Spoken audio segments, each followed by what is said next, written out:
there's a place beneath Paris where the dead outnumber the living.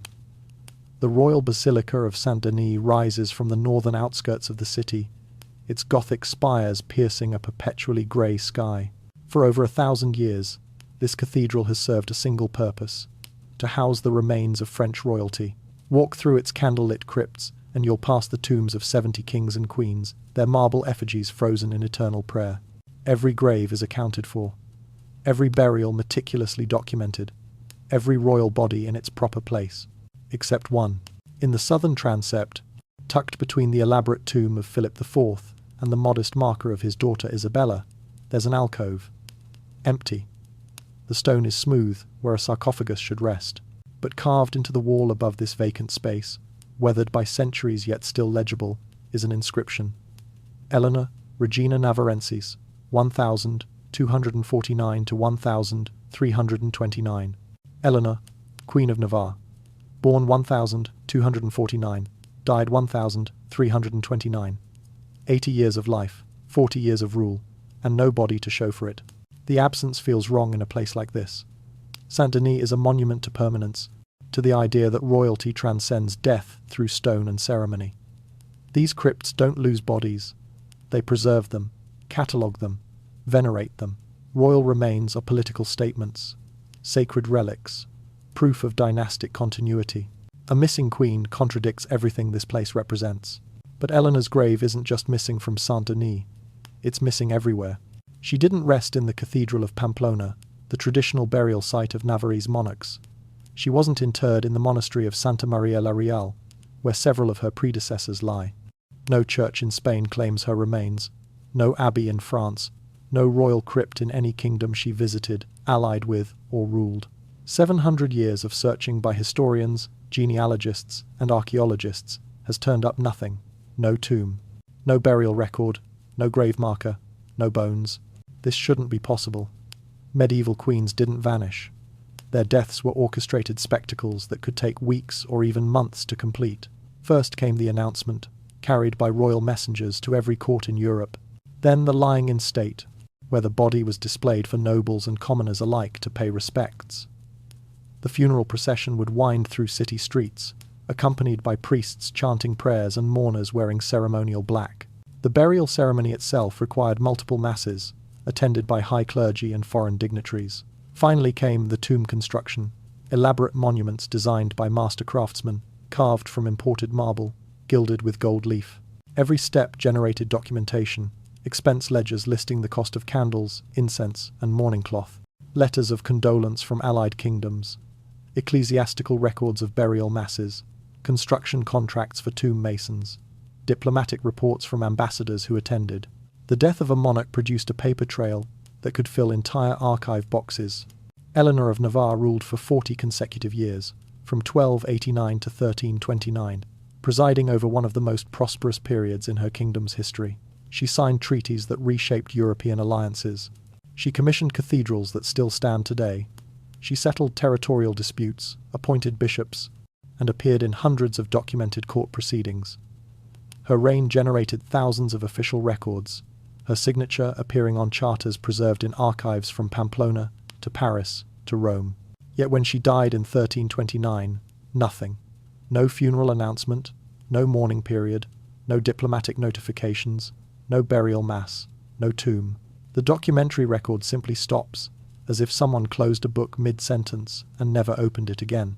In the crypt beneath Saint-Denis, that empty alcove seems to ask a question that echoes through 7 centuries. How does someone who ruled for 40 years vanish so completely that even her bones cannot be found? Was her grave deliberately concealed? Was her burial a scandal too dangerous to record? Or did something happen to Eleanor of Navarre that medieval chroniclers couldn't bring themselves to write down? The inscription on the wall offers no answers, just a name, a title, 2 dates, and emptiness, where a queen should rest. The evidence of Eleanor's life is overwhelming. It fills shelves in archives across Europe, a paper trail that spans 4 decades of uninterrupted rule. In the Archivo General de Navarra in Pamplona, you can find royal charters bearing her seal, 63 of them, each one preserved in climate-controlled vaults, each one documenting a decision, a decree, a royal judgment. The seal itself is distinctive, an image of Eleanor seated on a throne, crowned, holding a scepter in one hand and an orb in the other. The wax impressions are so detailed, you can make out the individual folds in her gown. The diplomatic correspondence is equally substantial. Letters between Eleanor and Pope Clement V regarding ecclesiastical appointments in Navarre. Written exchanges with Philip IV of France negotiating trade agreements.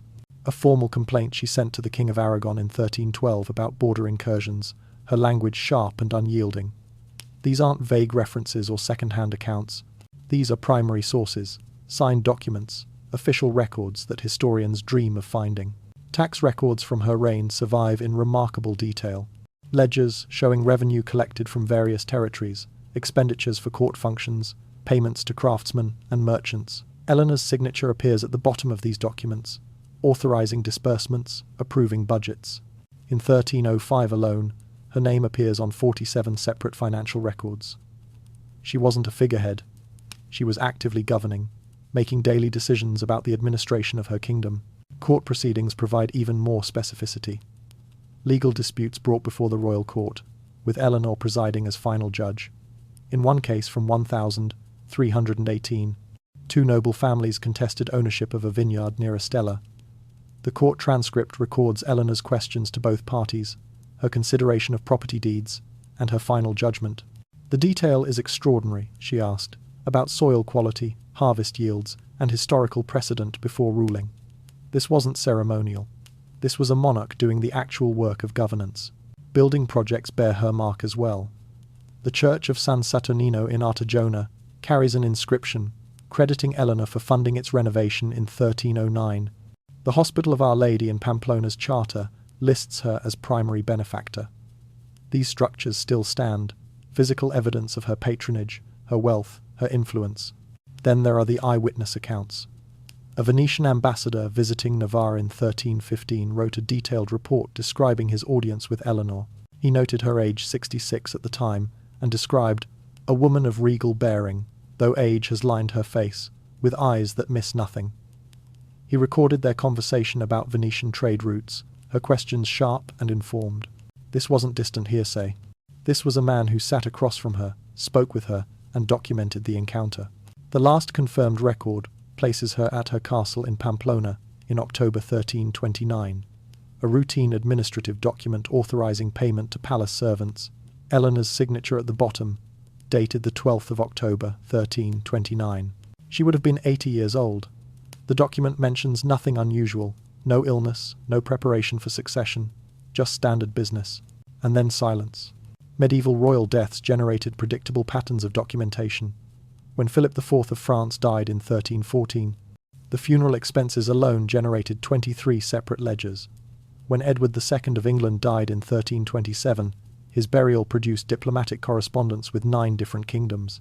When Robert the Bruce of Scotland died in 1329, the same year as Eleanor, his death was recorded in 53 different chronicles across Europe. For Eleanor, nothing. No death announcement, no funeral expenses, no mourning proclamations, no diplomatic notifications, no burial mass records, no tomb construction contracts, no inheritance proceedings, no succession crisis. The documentary record simply ends, as if she stepped out of history and closed the door behind her. This investigation isn't about wild speculation. It's about following evidence wherever it leads, even when that evidence points toward questions rather than answers, because the mystery of Eleanor's missing grave rests on verifiable facts. A well-documented 40-year reign, followed by an inexplicable void. Our task is to understand that void, to explore the possibilities that might explain it, and to examine why this particular historical puzzle has remained unsolved for nearly 7 centuries. We're pursuing 4 primary questions. First, who was Eleanor of Navarre beyond the documentary record? What made her significant enough to be so thoroughly chronicled during life, yet so completely erased in death? Understanding her identity, her path to power, and her political significance will help us understand why her fate might have been concealed. Second, what happened in October 1329? The abrupt cessation of records suggests something sudden, something that disrupted normal protocols. Was it illness, scandal, political upheaval, some event significant enough to override centuries of royal tradition? Third, Where could her body have gone? Medieval Europe offered limited options for disposing of royal remains. Official burial sites were predetermined, sanctioned by both church and state. If Eleanor wasn't buried in any of these locations, then where? And under what circumstances would an alternative burial be chosen or forced? Fourth, why has this mystery persisted? 700 years is ample time for secrets to surface, for graves to be rediscovered, for hidden records to emerge from forgotten archives. What force has kept this particular secret sealed? Our methodology is straightforward. We'll examine primary sources across multiple European archives, searching for documents that might have been overlooked or misinterpreted. We'll analyze archaeological evidence from suspected burial sites, looking for unmarked graves that might contain royal remains. We'll consult with historians who specialize in medieval monarchy, genealogists who've traced Eleanor's family lines, and experts in burial practices who understand the religious and political protocols of 14th century Europe. We'll also explore context. Eleanor didn't exist in isolation. Her reign coincided with massive political upheaval, the suppression of the Knights Templar, the Avignon papacy, the beginning of the 100 Years' War. Understanding these events may illuminate why a queen's death might be handled unusually, or why records might be deliberately obscured. But we won't embellish. This mystery has enough legitimate strangeness without invention. We won't ignore evidence that contradicts our theories, or selectively present facts to support predetermined conclusions. History rarely offers clean answers, and we may find that the truth about Eleanor's grave is more ambiguous than satisfying. That's acceptable. Acknowledging uncertainty is more honest than pretending to solve the unsolvable. What we can promise is thoroughness. Every clue will be examined, every theory will be weighed against evidence, every conclusion will be earned rather than assumed. Because somewhere between that last signature in October 1329 and the empty alcove in Saint-Denis, something happened. Something significant enough to erase a queen from history. We're going to find out what. Eleanor wasn't born to be queen. She was born to be forgotten, the youngest child of a minor noble, destined for an unremarkable marriage and an unmarked grave. Her father, Count Pedro of Itella, ruled a modest estate in the Pyrenees foothills, the kind of place where power was measured in vineyards rather than armies. Her mother came from Aragonese nobility, bringing a small dowry and respectable connections but no real influence. Eleanor arrived in 1249 as the fourth child, after three older brothers who would inherit everything their father owned. She inherited nothing but her name. Her childhood unfolded with predictable monotony. The family castle was comfortable but provincial, far from the centres of power where history was made. She was educated by Benedictine nuns at a nearby convent, learning Latin prayers and scripture passages, mastering needlework and household management skills designed to make her a competent wife, not a ruler. Her future was predetermined. Marry a minor nobleman, bear his children, manage his estates, and eventually be buried in some small family chapel where her grave would be visited by descendants who barely remembered her name. Nothing suggested she would one day wear a crown. Nothing except, perhaps, the letters. Several documents from this period survive, including a letter from her mother's confessor written in 1265. He mentions young Eleanor questioning the bishop about matters of theology with insights beyond her years, expressing both admiration and mild concern about her intellectual curiosity. Another letter, from a visiting priest, describes her as unusually attentive to discussions of statecraft and diplomacy, asking questions that betray an understanding uncommon in one so young. These weren't the observations typically recorded about noble daughters, who were expected to be pious and obedient, not curious and analytical. But intelligence alone doesn't make a queen. Eleanor needed proximity to power, and that came in 1267 through family connections that remain somewhat murky. Her mother's cousin had served in the household of Queen Joan I of Navarre, and through this relationship, 18-year-old Eleanor was placed at the royal court as a lady-in-waiting. It was considered a good match for a girl of her modest station, an opportunity to serve a queen, make valuable connections, and perhaps attract a more advantageous marriage proposal. Eleanor served in Queen Joan's household for 8 years, from 1267 to 1275, and these years transformed her. Ladies-in-waiting weren't mere decorations. They attended the Queen constantly, observing diplomatic negotiations, listening to council meetings, accompanying their mistress on visits to allied courts. Eleanor saw how treaties were negotiated, how disputes were settled, how power was maintained through careful balance of force and favour. She watched Queen Joan navigate the treacherous politics of medieval Europe, managing relationships with France, Aragon, and Castile, while maintaining Navarre's precarious independence. More importantly, Eleanor earned Joan's trust. Several of Joan's personal letters reference Eleanor by name, sometimes asking her to carry confidential messages, other times mentioning her presence during sensitive negotiations. In one letter to the French court from 1273, Joan writes, "My Lady Eleanor will convey the details, as she understands our position fully." This wasn't ceremonial language. This was a queen relying on someone she considered competent and discreet. Eleanor's own letters from this period reveal a careful mind. She wrote to her father about court politics, describing alliances and tensions with precision, but without obvious judgment.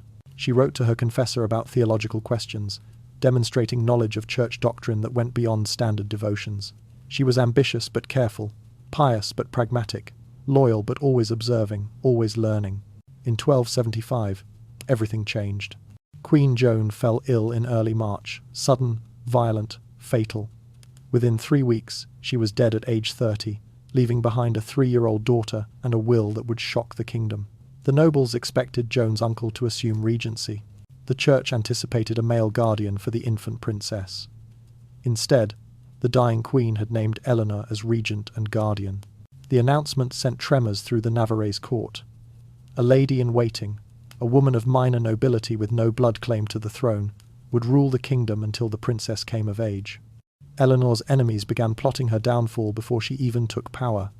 Her transformation from forgotten youngest daughter to regent of Navarre was complete, but it was only the beginning. The will was unambiguous. Queen Joan I of Navarre, dying at 30 from an illness that consumed her in 3 weeks, had left explicit instructions. Eleanor, her lady-in-waiting, would serve as regent until Princess Joan reached majority at 17. Eleanor would control the royal treasury, command the army, conduct diplomacy, and govern the kingdom as if she were queen in all but name. The document, preserved in the Archivo General de Navarra, bears Joan's signature and the seals of 3 witnesses. Its legality was technically sound. Its political wisdom was catastrophic. Count Sancho, Joan's uncle, and the man everyone expected to assume regency, challenged the will immediately. His argument was simple and resonant. A minor noblewoman, a lady-in-waiting with no royal blood and no independent power base, could not legitimately govern a kingdom. He claimed the will had been made under duress, that Eleanor had manipulated the dying queen, that allowing such a precedent would destabilize the entire feudal order. Within weeks of Joan's death, Sancho gathered armed supporters and prepared to seize power by force. Eleanor's response revealed a political instinct no one knew she possessed. She moved the 3-year-old princess to the fortified monastery of Santa Maria la Real, placing the child under the protection of monks loyal to the crown. She sent urgent letters to King Philip III of France, Navarre's powerful neighbour, emphasizing that a succession crisis could destabilize the region and asking for his recognition of her regency. And she offered the rebellious nobles a compromise. She would govern not as an autocrat, but with a council of nobles who could review her decisions and advise on major policies. The compromise worked. Philip III, wary of a civil war on his southern border, recognized Eleanor's regency. The nobles, given a formal role in governance, grudgingly accepted her authority rather than risk bloodshed. Sancho's attempted coup collapsed without a single battle, and by summer 1275, Eleanor was governing Navarre. For 14 years, she ruled with a combination of diplomatic skill and cautious pragmatism. Tax records from her regency show increasing revenues, suggesting economic stability and effective administration. She maintained peace with both France and Aragon, navigating the complex web of alliances that kept small kingdoms like Navarre independent. Court records reveal her personally adjudicating legal disputes, hearing cases involving property rights, commercial disagreements, and criminal accusations. She wasn't a figurehead signing documents prepared by advisors. She was actively governing. She also patronized the church extensively, commissioning 3 new monasteries and funding renovations at several cathedrals. This served dual purposes. It demonstrated piety, and it created powerful allies among the clergy. Bishops who benefited from her generosity became defenders of her regency, arguing that God had placed her in power, and opposing her was opposing divine will. But she never fully escaped suspicion. The nobles who had supported Count Sancho's challenge continued to question her authority, attending court functions with barely concealed resentment. The church hierarchy, while accepting her patronage, viewed her with unease not because she was impious, but because her piety seemed unorthodox. Multiple contemporary accounts mention her interest in mystical theology, her consultations with religious visionaries, and her private devotional practices that diverged from standard liturgy. One bishop's letter from 1282 expresses concern about Eleanor's excessive interest in matters of the soul that are properly the domain of trained theologians, not secular rulers, even those of the gentler sex. These whispers would later become accusations, but during her regency, they remained just whispers. Eleanor also ensured Princess Joan received exceptional education. The young princess studied Latin, history, theology, and statecraft under tutors Eleanor personally selected. She accompanied Eleanor to council meetings, observing governance firsthand. Letters between Eleanor and Joan's tutors reveal a clear intention. Eleanor was preparing the princess to rule effectively, treating the regency as temporary despite her evident skill at governance. In 1289, Princess Joan turned 17. According to Navarrese law, she could now rule independently. Eleanor prepared to step aside, having successfully guided the kingdom through 14 years of peace and modest prosperity. The nobles who had opposed her appointment relaxed, anticipating her retirement to a quiet country estate where she would fade into the obscurity her birth had promised. Then, in September 1289, Princess Joan died. Suddenly, unexpectedly, at 17 years old. The official cause was fever. The unofficial whispers were far darker, and the impossible outcome, Eleanor becoming queen rather than regent, transformed suspicion into accusation and political opposition into permanent enmity. Princess Joan died on the 14th of September, 1289. The medical records are sparse, as they often were for medieval deaths. Sudden fever, lasting 3 days, unresponsive to treatment. She was 17 years old, educated, prepared to rule, and gone. With her death, the royal line of Navarre ended. She had no children. Her father's family was extinct. According to feudal inheritance law, the crown should pass to the nearest male relative. That would be Count Sancho, Eleanor's old enemy, the man who had tried to seize power in 1275 and spent 14 years resenting her regency. But Princess Joan had left a will. Like her mother before her, she had made preparations for the unthinkable. The document, dated August 1289, 1 month before her death, named Eleanor as her successor. The language was explicit. Eleanor, who has ruled as a mother rules with wisdom and love, and who deserves to continue ruling as a queen. The will was witnessed by the Bishop of Pamplona and 2 high-ranking nobles. Its legality was, technically, defensible. Its political impact was explosive. Medieval inheritance strongly favored blood relatives over appointed successors. Kingdoms passed through families, not through wills that disregarded dynastic lines. Eleanor had no blood claim to Navarre's throne. She was a minor noblewoman who had happened to be in the right place at the right time twice. Count Sancho immediately declared the will illegitimate, arguing that a 17-year-old girl couldn't legally disinherit male relatives in favor of an unrelated woman. He appealed to the Pope. He gathered armed supporters. He prepared, once again, to take power by force. Eleanor once again moved faster. She controlled the royal treasury and used it to pay soldiers. She had 14 years of administrative experience and functioning relationships with neighboring kingdoms. She had cultivated church support through generous patronage. In October 1289, barely 4 weeks after Princess Joan's death, Eleanor was crowned Queen of Navarre in a ceremony at the Cathedral of Pamplona. Contemporary accounts describe a strange affair. Few nobles attended, most boycotted in protest. The ceremony was abbreviated, stripped of the usual pageantry and celebration. But it was sanctioned by the Bishop of Pamplona, witnessed by church officials, and legally binding. Eleanor wore the crown. Eleanor held the scepter. Eleanor was, by the grace of God and the authority of the Church, Queen of Navarre. Count Sancho's challenge collapsed not because Eleanor's claim was strong, but because she had outmaneuvered her opponents before they could organize effective resistance. She secured recognition from King Philip IV of France through a defensive alliance treaty, binding the 2 kingdoms' military interests. She granted generous land concessions to nobles who accepted her coronation. buying loyalty with property and titles. She imprisoned the most vocal opponents on charges of treason, removing them from play before they could gather supporters. By early 1290, Eleanor's position was secure. Not uncontested, but secure. The Pope, pragmatic about fait accompli, eventually granted grudging recognition rather than risk destabilizing an entire kingdom. Count Sancho, isolated and outmaneuvered, retreated to his estates. The crisis passed, but the controversy never disappeared. Throughout her 40-year reign, critics questioned her legitimacy. Whispers circulated about Princess Joan's convenient death 17 years old, healthy, suddenly dead just before assuming full power. Some asked why a prepared, educated princess would draft a will at 17 unless she expected to die soon. Others noted the timing. Joan died exactly when Eleanor's regency was scheduled to end, at precisely the moment Eleanor would have lost all power and returned to obscurity. No evidence of foul play was ever documented. No confession ever surfaced. No contemporary chronicler explicitly accused Eleanor of murder. But the whispers persisted, following her through 4 decades of rule, attaching themselves to her reputation, ensuring that even her successes were tainted by questions about how she had gained her crown.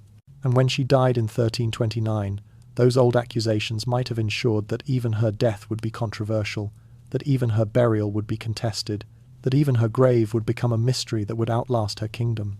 The first years were survival. Eleanor wore a crown that half of Europe considered stolen, ruled a kingdom where nobles whispered usurper when she passed, and governed under the constant threat that someone Count Sancho, a rival claimant, an ambitious neighbour, would challenge her right to exist as queen.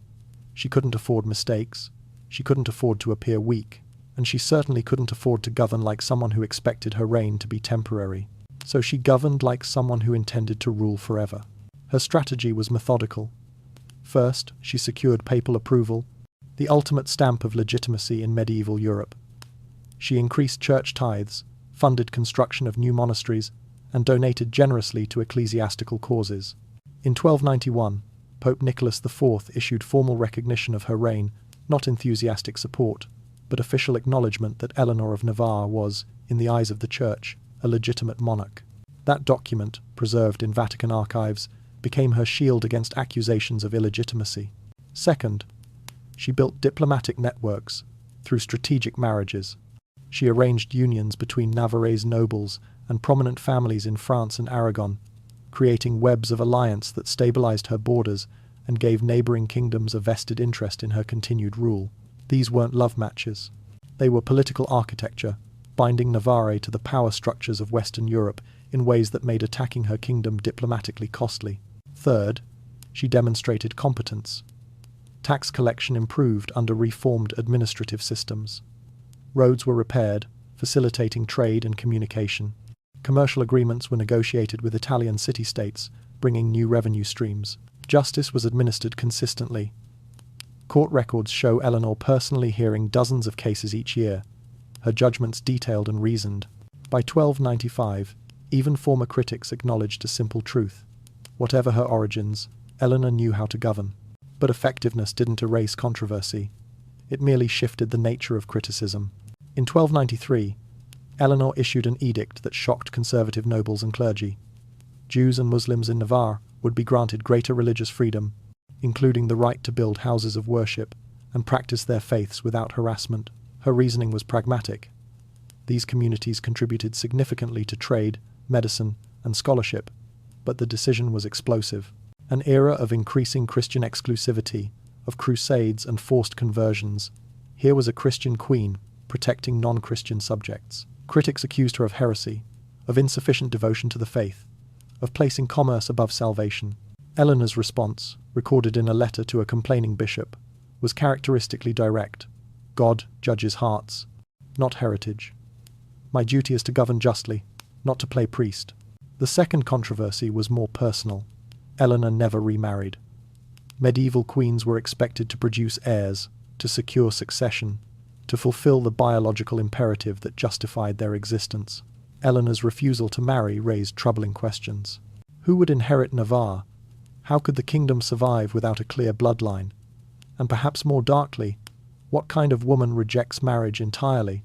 Rumours circulated. Some whispered about her relationship with the late Princess Joan, reading forbidden meaning into their closeness. Others suggested Eleanor was barren and hid this shameful secret behind claims of independence. Still others argued she was simply too ambitious to share power with a husband. When her council pressed her about marriage in 1296, Eleanor's response entered historical record through a chronicler's account. "Navarre is my husband, I need no other." Was this noble devotion or arrogant defiance? The answer depended on who was interpreting. By 1299, Eleanor had ruled for 10 years without producing an heir, creating mounting anxiety about Navarre's future. She addressed the crisis pragmatically. She named her nephew, Garcia, as her designated successor and brought him to court for political education. This satisfied immediate concerns about succession but didn't eliminate the underlying problem. Her bloodline would end with her. Her entire reign would be remembered as an interruption in Navarre's legitimate royal succession, a 40-year detour before the kingdom returned to proper dynastic inheritance. Eleanor had proven she could rule. But she had also proven she would rule on her own terms, no husband, no children, no apologies to anyone. Her defenders called her independent and principled. Her critics called her unnatural and dangerous. And when she died childless 40 years later, those critics would finally have their opportunity for revenge. The early 14th century should have been Eleanor's vindication. Navarre prospered. Trade routes through the Pyrenees expanded, making the kingdom a crucial commercial link between France and Iberia. Churches and monasteries rose across the countryside, their construction funded by a queen who understood that stone monuments outlast memories. Eleanor maintained careful neutrality in the devastating conflicts consuming France and England, keeping Navarre's sons alive while her neighbours bled into muddy battlefields. By every measurable standard, population growth, tax revenue, agricultural production, crime reduction, Navarre thrived. Court records from this period paint a picture of orderly governance. Tax collection was efficient, justice was consistently administered, diplomatic relations remained stable. Visiting ambassadors praised Navarre's prosperity and Eleanor's wisdom. A Florentine merchant's diary from 1310 describes Pamplona as well-ordered and peaceful, its markets fair, its roads safe, its queen shrewd in matters of commerce. These weren't empty compliments. They were observations from people with no political reason to flatter her. Yet beneath this surface prosperity, suspicion grew about what Eleanor did in private. The first documented concern appears in 1305.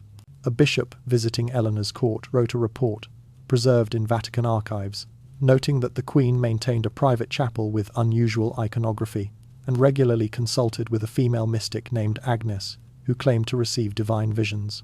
The bishop didn't specify what made the iconography unusual, whether it was artistic style, choice of saints, or something more troubling, but his report carries a marginal notation in a different hand, requires observation. Someone in Rome was paying attention. In 1312, a noble named Count Rodrigo accused Eleanor of performing night rituals in the palace gardens. The accusation was vague, possibly motivated by political rivalry. Rodrigo had lost a land dispute Eleanor had adjudicated against him, but the charge entered official records. Eleanor dismissed it publicly as the spite of a poor loser, but the accusation lingered, repeated in correspondence between nobles who questioned her orthodoxy. The most serious allegation came in 1318. A Dominican friar named Brother Thomas wrote to the Archbishop of Pamplona, describing a ritual he claimed to have witnessed while visiting the royal palace. His language was careful but damning. Eleanor had performed a ceremony that honoured both Christ and older powers, suggesting syncretistic practices that combined Christianity with pre-Christian traditions. He described invocations that mentioned both the Virgin Mary and the ancient mothers, whatever that meant. He noted the presence of female attendants, who seemed to be participants rather than mere servants. The letter was investigated. Church officials questioned Brother Thomas extensively, examined the chapel he described, and interviewed palace staff. Their conclusion, recorded in ecclesiastical archives, was diplomatic. Brother Thomas had misunderstood ceremonial practices that, while unorthodox, were not explicitly heretical. The investigation was closed without charges. But the letter wasn't destroyed. It remained in church files, a documented concern about the Queen's religious practices. What made church authorities particularly uneasy wasn't any single incident, but a pattern. Eleanor's court had become a haven for learned women scholars, mystics, herbalists, and visionaries who were elsewhere treated with suspicion or outright hostility. She protected them, funded their work, consulted them on matters ranging from medicine to theology. She maintained a library that included not just standard devotional texts, but works of natural philosophy, astronomy, and ancient poetry that the Church considered questionable. To modern sensibilities, this seems admirable, a queen supporting female intellectuals in an age that marginalized them. To 14th century Church authorities, it seemed dangerous. Women claiming divine visions threatened ecclesiastical authority. Women studying texts outside clerical supervision threatened doctrinal purity. Women gathering in groups under royal protection threatened social order. Eleanor wasn't openly defiant. She attended Mass regularly. She funded churches and monasteries. She received communion and confessed her sins. But her piety had an independent quality that made bishops uncomfortable. She seemed to believe she could approach God directly, without requiring male clergy as intermediaries. She treated female mystics as spiritual equals to ordained priests. She asked theological questions that challenged standard interpretations. None of this was technically heretical, but all of it was noted, recorded, and remembered. In 1320, Eleanor was 71 years old and had ruled for over 30 years longer than most kings, let alone queens. Visiting diplomats still praised Navarre's prosperity. Tax records still showed economic growth. Court proceedings still demonstrated competent governance. But in church archives and noble correspondence, a different story was being written. A story about a queen whose religious practices were suspicious, whose independence was unnatural, whose entire reign was a departure from proper Christian monarchy.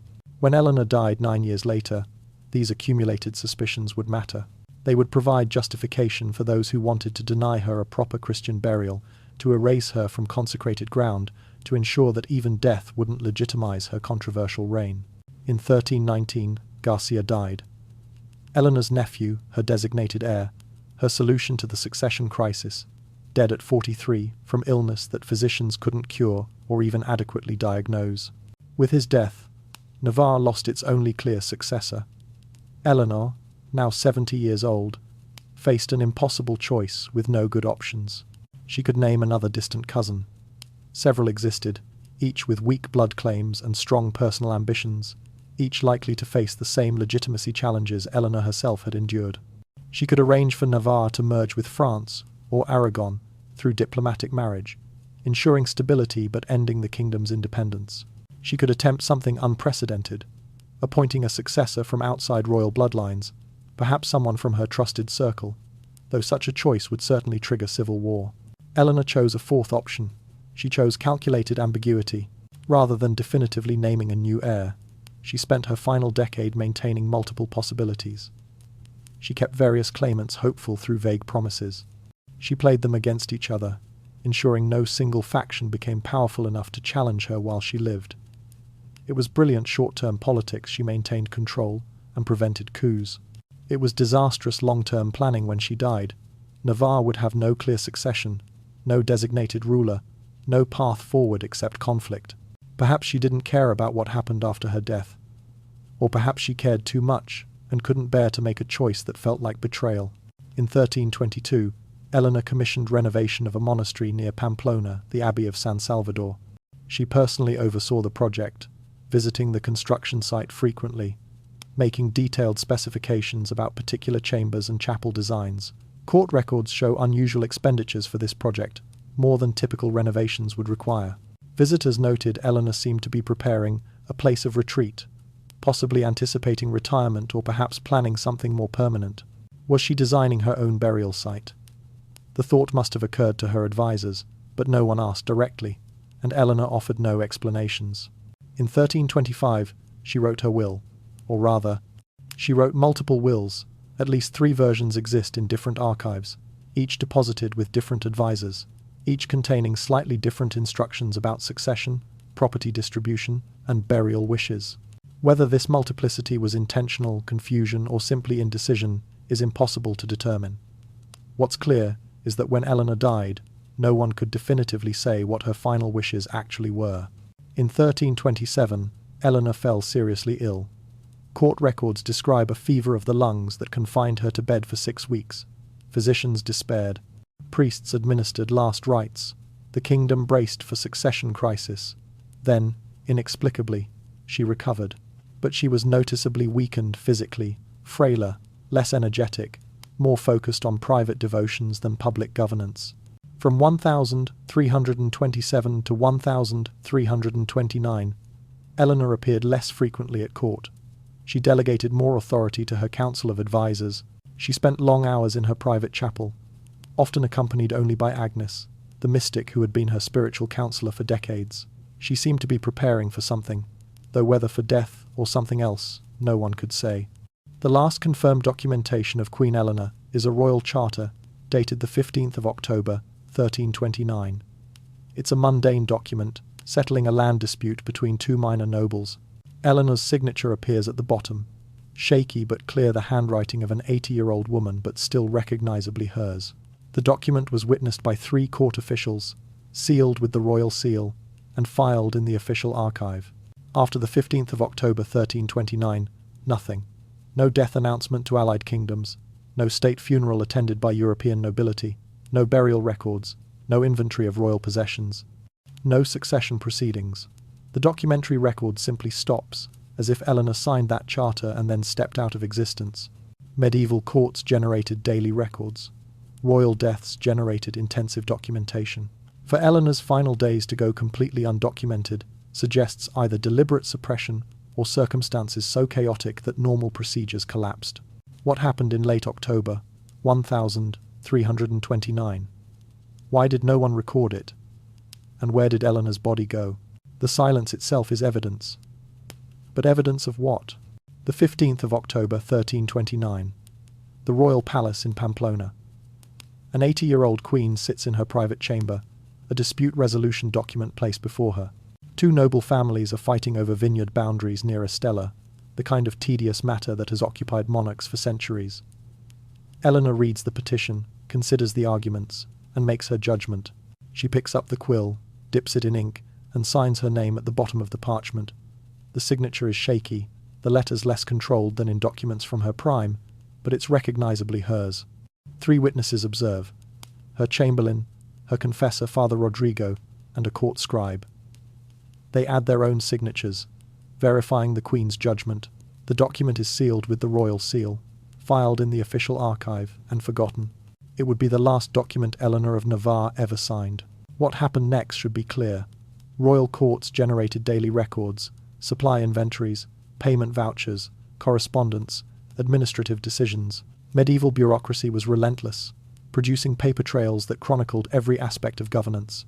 For Eleanor's court, that trail simply stops after October 15. Or rather, it becomes confused and contradictory, offering glimpses of something without revealing what that something was. A court inventory dated October 20 lists supplies delivered to the Queen's chambers, firewood, lamp oil, fresh linens, standard provisions for someone residing in the palace. The inventory implies Eleanor was still alive 5 days after signing her last document, still occupying her rooms, still requiring the mundane support that kept royal life functioning. But a letter from the French ambassador, dated October 22, tells a different story. He mentions requesting an audience with Eleanor and being told she was indisposed and unable to receive visitors. Indisposed could mean many things: minor illness, exhaustion, a desire for privacy. But it could also be diplomatic language, masking something more serious. On October 28, a payment voucher authorizes compensation to a physician for attending Her Majesty. The document is routine in form, but extraordinary in implication. If Eleanor required medical attention, there should be accompanying records, treatment notes, symptom descriptions, prognoses. Medieval royal physicians documented everything, partly to track the patient's condition, and partly to protect themselves from accusations if treatment failed. For Eleanor's illness to leave no medical records is bizarre. Either those records were destroyed, or there was no illness to document. The 3 witnesses who signed Eleanor's final document gave testimonies months later, during papal investigations, and their accounts don't align. The Chamberlain said Eleanor seemed weak but coherent on October 15. The confessor said she was in good spirits despite her age. The scribe said she appeared troubled, as if burdened by heavy thoughts. 3 men in the same room, observing the same person, remembering different things. Were they describing different aspects of Eleanor's state that day? Or were they shaping their testimonies to fit whatever narrative seemed safest months later, when the political situation had clarified? After October 28, nothing. No more supply inventories for the Queen's chambers. No more payment vouchers for physicians. No diplomatic correspondence mentioning her. No administrative decisions bearing her signature. By early November, Eleanor of Navarre had simply ceased generating the documentary evidence that proves existence. Two possibilities emerge from this fragmentary record. First, Eleanor died suddenly sometime in late October, perhaps heart failure, perhaps a stroke without time for the extended medical intervention that would have produced detailed records. Sudden royal deaths happened, and while they still generated funeral documentation, perhaps the succession chaos prevented normal procedures. Second, Eleanor didn't die in October at all. Some historians have suggested she lived into November or December 1329, incapacitated but alive, with her eventual death deliberately backdated to October for reasons lost to history. This theory explains the absence of death records by suggesting the death was misdated from the beginning, creating confusion that persists to this day. Neither possibility is satisfying. Neither explains why no funeral was held, why no burial took place, why no announcement was made. Medieval monarchs didn't vanish quietly. Their deaths were public events, documented by multiple sources, witnessed by dozens or hundreds of people. For Eleanor's death to remain ambiguous, uncertain in date, unreported in circumstances, unrecorded in detail, suggests something prevented normal procedures from occurring. What could prevent a royal funeral? Political chaos, religious controversy, or perhaps something so scandalous that those who knew about it chose silence over documentation. Whatever happened to Eleanor in late October 1329, one thing is clear. By mid-November, she was no longer appearing in public, no longer signing documents, no longer ruling. Someone should have announced her death. Someone should have arranged a funeral. Instead, Navarre descended into chaos, and in that chaos, Eleanor's body disappeared. By late November 1329, everyone knew something was wrong. The Queen hadn't appeared in public for weeks. No royal proclamations emerged from the palace. Court functions were cancelled without explanation. Ambassadors seeking audiences were turned away. The machinery of governance was grinding to a halt, and no one in authority would say why. Rumours spread through Pamplona's streets. The Queen was dying, the Queen was dead, the Queen had fled to a monastery, the Queen had been kidnapped. Without official information, speculation filled the void. What's remarkable is that no official announcement was ever made. No proclamation declared Eleanor dead. No funeral was scheduled. No mourning period was declared. The silence from the palace was absolute, and that silence created a vacuum into which ambitious men poured their claims and armies. Three factions began maneuvering for power almost immediately. Count Alfonso of Estella, a distant cousin of Eleanor through her father's line, claimed the throne based on blood relationship. He argued he was the nearest male relative, and therefore the rightful heir under feudal law. His claim had the advantage of legitimacy, but the disadvantage of weakness. His connection to Eleanor was distant, and his power base was limited to northern Navarre. Duke Raymond of Toulouse, representing French interests, asserted something more aggressive. He argued that Eleanor's multiple alliances with France had effectively made Navarre a French protectorate, and that King Philip VI of France had both the right and the duty to intervene in the succession crisis. This was diplomatic language, masking a simple reality. France wanted to absorb Navarre, and Eleanor's unclear succession provided the perfect opportunity. King Alfonso XI of Castile made the boldest claim of all. He argued that Eleanor's entire reign had been illegitimate from the beginning, a usurpation that interrupted Navarre's proper royal succession. If Eleanor's 40-year rule could be nullified, then Castile could revive historical claims to Navarre's territory that predated her coronation. It was creative legal reasoning in service of naked territorial ambition. Each faction gathered supporters within Navarre's fractured nobility. Each faction moved troops to strategic positions. Each faction sent envoys to foreign courts seeking recognition and support. By December 1329, civil war seemed inevitable. The kingdom Eleanor had ruled for 40 years was about to tear itself apart. And Eleanor's body? No one mentioned it. No one announced finding it. No one arranged burial. No one even publicly acknowledged that a queen had died. This absence becomes more significant when you consider each faction's interests. Count Alfonso needed Eleanor officially dead so he could claim succession, but he wanted her memory honoured because his own legitimacy depended on family continuity. Respecting Eleanor's legacy strengthened his blood claim. Duke Raymond wanted Eleanor's reign delegitimized to justify French intervention, dishonoring her memory, treating her as an unlawful usurper, served his political goals. King Alfonso of Castile wanted Eleanor erased entirely. If her reign could be portrayed as a 40-year interruption in legitimate succession, Castile's historical claims became stronger. 3 factions, 3 different interests, 3 incompatible approaches to Eleanor's legacy. How do you bury someone when the factions fighting over succession can't agree whether she deserves a tomb, a memorial, or complete erasure from history? A French monk writing in December 1329 noted the scandal. The Queen of Navarre is believed dead, yet no funeral mass has been held, creating confusion and doubt throughout the kingdom. He was witnessing something unprecedented, a monarch's death going unmarked, uncommented upon, unacknowledged by any official source. The crisis resolved in January 1330 through a compromise brokered by papal mediators. Count Alfonso would become King of Navarre, but he would rule as a vassal of France, acknowledging Philip VI's overlordship. Castile received border concessions, territorial adjustments, that gave Alfonso XI enough to withdraw his claim without losing face. All 3 factions got something. Civil war was averted, but the compromise was completely silent on one question. What happened to Eleanor's body, and where should she be buried? Perhaps the omission was deliberate. Perhaps acknowledging Eleanor's death would have required taking a position on her legitimacy, and that position would have undermined someone's interests. Perhaps it was easier to simply ignore her, to let the succession proceed as if she had never existed, to allow her body to become collateral damage in political maneuvering. While 3 kingdoms fought over Navarre's throne, Eleanor's body was somewhere, unburied, unattended, unmourned. If she died in October 1329, 4 months had passed without funeral or burial. 4 months for a queen's corpse to decay in obscurity, forgotten by the kingdom she had ruled for 40 years.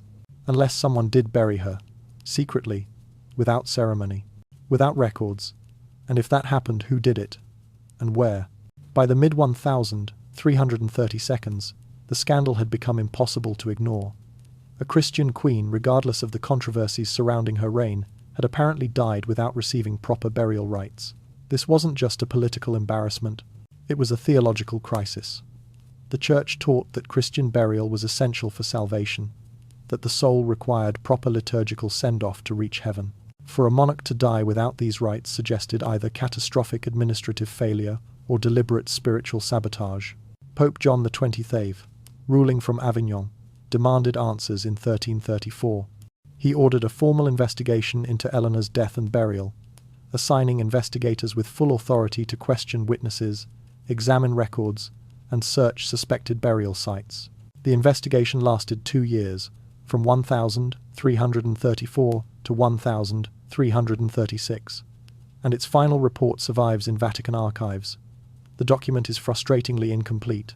The investigators concluded that Eleanor had died in late October or early November 1329, still uncertain about the exact date 5 years after the fact.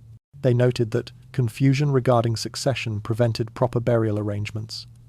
They interviewed dozens of Eleanor's former servants, advisors, and household members, and they came to no definitive conclusion about where her body had gone. The testimonies were contradictory and vague. Some servants believed Eleanor was buried in the monastery chapel near Pamplona, the Abbey of San Salvador, that she had renovated in 1322. They said she had spoken of that monastery as a place of retreat, and assumed it would become her final resting place. But when papal investigators searched the chapel, they found no grave. The stone floors showed no signs of recent interment. The monks insisted no burial had occurred there. Other witnesses suggested Eleanor might have been temporarily interred somewhere, with plans for later reburial that never materialized. This happened occasionally. Bodies were buried quickly during times of plague or political upheaval, with the intention of moving them to proper tombs once circumstances allowed. Perhaps Eleanor received a hasty burial that was meant to be temporary, and then the succession crisis caused everyone to forget about reburial plans. A few servants whispered darker possibilities. They suggested Eleanor's body had been removed from Navarre entirely, possibly taken to France by Duke Raymond's agents or to Castile by King Alfonso's supporters. If rival factions couldn't agree on how to treat her burial, perhaps one faction simply took the body to prevent opponents from controlling it. This theory explains the absence of burial records in Navarre, but creates a new mystery. Where would they have taken her, and why hasn't that burial site been identified? Between 1335 and 1350, formal searches were conducted at 3 locations. The Abbey of San Salvador near Pamplona was excavated thoroughly. Floor stones were lifted, walls were examined, the surrounding grounds were probed. Nothing. The Royal Palace Chapel in Pamplona, where Eleanor had maintained her private devotions, was similarly searched. Nothing. A convent outside Estella, where Eleanor had been a generous patron, was investigated based on suggestions she might have requested burial there. Still nothing. These weren't casual searches. Medieval excavators might have lacked modern technology, but they knew what they were looking for. Burial sites left evidence: disturbed soil, coffin remains, bone fragments, burial goods like rings or crosses. Finding absolutely nothing wasn't just disappointing, it was baffling. In the 20th century, archaeologists returned to these same sites with ground-penetrating radar, careful excavation techniques, and forensic expertise. They confirmed what medieval searchers had found. No royal burial had ever occurred at any of these locations. If Eleanor was buried in Navarre, it wasn't in any of the obvious places. By 1350, most people who had personally known Eleanor were dead. The search lost urgency. The mystery became historical rather than contemporary, something scholars debated rather than something that demanded immediate investigation. Without living witnesses, without new evidence, the trail went cold. For 20 years after Eleanor's disappearance, people had searched actively. The Pope ordered investigations. Nobles funded excavations. Monks combed through monastery records. They found nothing. No grave. No bones. No evidence she was buried anywhere in Navarre or in neighbouring kingdoms. It was as if her body had evaporated on that day, in late October 1329, or as if someone had gone to extraordinary lengths to hide it, to ensure it would never be found, to erase even the physical evidence of her existence. Eleanor ruled for 40 years, and for 40 years she accumulated enemies. Some opposed her from the beginning, viewing her coronation as illegitimate usurpation. Others turned against her gradually, offended by her policies or threatened by her power. When she died in 1329, these enemies didn't vanish. They remained in positions of influence, nursing decades of resentment, and finally possessing the opportunity to do what they couldn't accomplish while she lived: erase her. Count Sancho's family had the oldest grievances. Sancho himself, the man who attempted a coup in 1275, who believed he should have been regent instead of Eleanor, died in 1305, but his sons and grandsons inherited his bitterness. They viewed Eleanor as the woman who stole what rightfully belonged to their family. One of Sancho's grandsons served in the court of King Alfonso after 1330, giving him access to power and potentially to information about Eleanor's death and burial. A letter from 1332, discovered in Spanish archives in the 1982, reveals the depth of this family hatred. Sancho's grandson wrote to an ally, "The false queen's memory must not be honoured. Her name should be forgotten, her deeds erased." The language is explicit and vengeful. While this doesn't prove he interfered with Eleanor's burial, it establishes clear motive and intent. He wanted her memory destroyed. The French crown presented more sophisticated opposition. France had officially supported Eleanor during her reign, recognizing her legitimacy and maintaining diplomatic relations. But support isn't loyalty. France viewed Navarre as a potential vassal state, a small kingdom that could be absorbed into the French sphere of influence or annexed outright. Eleanor's fierce independence frustrated these ambitions. After her death, French interests supported any narrative that delegitimized her reign, making French intervention seem necessary to restore proper governance. Denying Eleanor a royal burial would send a powerful political message. She wasn't a legitimate queen deserving of queenly honours. She was a placeholder, an anomaly, someone whose reign didn't count in the official succession. This served French goals perfectly, strengthening their claim to protective authority over Navarre. Castile harboured its own grievances. King Alfonso XI of Castile had explicitly argued during the succession crisis that Eleanor's entire reign was illegitimate. If her memory could be erased or minimized, Castile's territorial claims strengthened. A delegitimized Eleanor meant a 40-year gap in proper Navarrese succession, a gap Castile could exploit to revive historical claims to disputed borderlands. Medieval Europe understood the power of memory erasure. The Romans had practiced damnatio memoriae, the systematic removal of someone's name from official records, the destruction of their monuments, the elimination of their legacy. Similar practices existed in medieval times, though they were applied carefully and rarely to monarchs. But kings and nobles who fell catastrophically out of favour were sometimes excluded from genealogies, their names chiselled off monuments, their accomplishments attributed to others. Eleanor's contested legitimacy made her vulnerable to this treatment in ways that undisputed monarchs were not. She had ruled effectively, but she had never fully overcome the scandal of her origins and coronation. Her enemies could argue she didn't deserve the honours accorded to legitimate queens, and refusing her a proper burial was the ultimate expression of that judgment. Evidence suggests some form of deliberate erasure occurred. Genealogical records from the 14th century show strange inconsistencies when listing Navarre's monarchs. Some chronicles omit Eleanor entirely, jumping from Princess Joan's death directly to King Alfonso's coronation, as if the 40 years between didn't exist. Others list Eleanor as regent rather than queen, downgrading her status despite the fact that she ruled with full royal authority, was formally crowned, and exercised sovereignty independently. These omissions weren't accidents.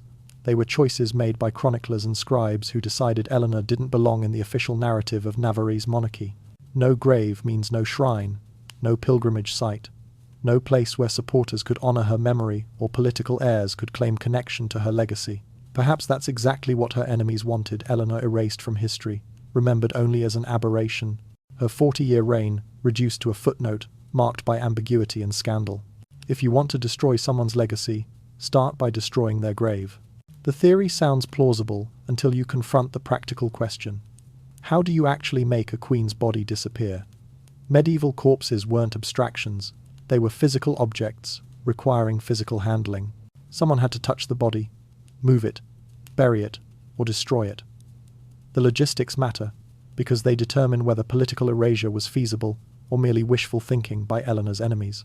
If Eleanor died in the royal palace in Pamplona, the most likely location given the October documents placing her there, her body would have been immediately attended by household servants who had served her for years, by her confessor, Father Rodrigo, who had heard her confessions for decades, and by palace guards loyal to the woman who had ruled their kingdom for 40 years. These weren't neutral parties who would cooperate with enemies wanting to dishonour their queen. For political enemies to seize control of the body, they would need to either bribe or coerce these loyalists, or wait until the body was transferred for burial preparations, when it would pass through less secure hands. Medieval royal funeral procedures followed predictable patterns. Immediately after death, the body was washed and prepared by trusted servants. Within 24 hours, it was viewed by nobles who needed to confirm the death officially. Then came public viewing, allowing subjects to pay respects before burial. Each step involved multiple witnesses, creating a chain of observation that made secret disposal extremely difficult. But 1329 wasn't a normal year. The succession crisis created chaos that disrupted every normal procedure. No one was clearly in charge. 3 factions were maneuvering for power, each suspicious of the others, none with undisputed authority to organize a royal funeral. In this vacuum, Eleanor's body might have remained in the palace for days or weeks, unburied and unguarded except by servants who lacked political support. This created an opportunity. Eleanor's enemies, perhaps working through allies in King Alfonso's emerging court, could have quietly removed the body from the palace. They could claim they were preparing for proper burial, while actually taking the corpse to a location where they controlled what happened next. An unmarked grave in unconsecrated ground, a remote burial site known only to a few conspirators, or even cremation, which was rare and officially prohibited by the church but not impossible if done secretly. The complete absence of documentation could reflect deliberate suppression. If you destroy all records of what happened to the body, future investigators have nothing to follow. No witnesses, no paper trail, no evidence except absence itself, which proves nothing. A fragmentary chronicle from the 1340s, discovered in a Portuguese monastery in the 1990s, contains a tantalizing passage. The chronicler mentions rumours that the Navarrese queen was buried at night without Christian rites, in a place known only to her enemies. It's not definitive evidence. The chronicler admits he's reporting rumours, not facts he witnessed, but it suggests that even contemporary observers suspected foul play, that people at the time believed Eleanor's burial had been handled improperly and secretly. The mechanics work if you accept 3 conditions. First, that the chaos of the succession crisis disrupted normal procedures long enough for enemies to gain access to Eleanor's body. Second, that a small group of determined conspirators, perhaps 5 or 6 men, coordinated the removal and disposal of the body, swearing each other to secrecy.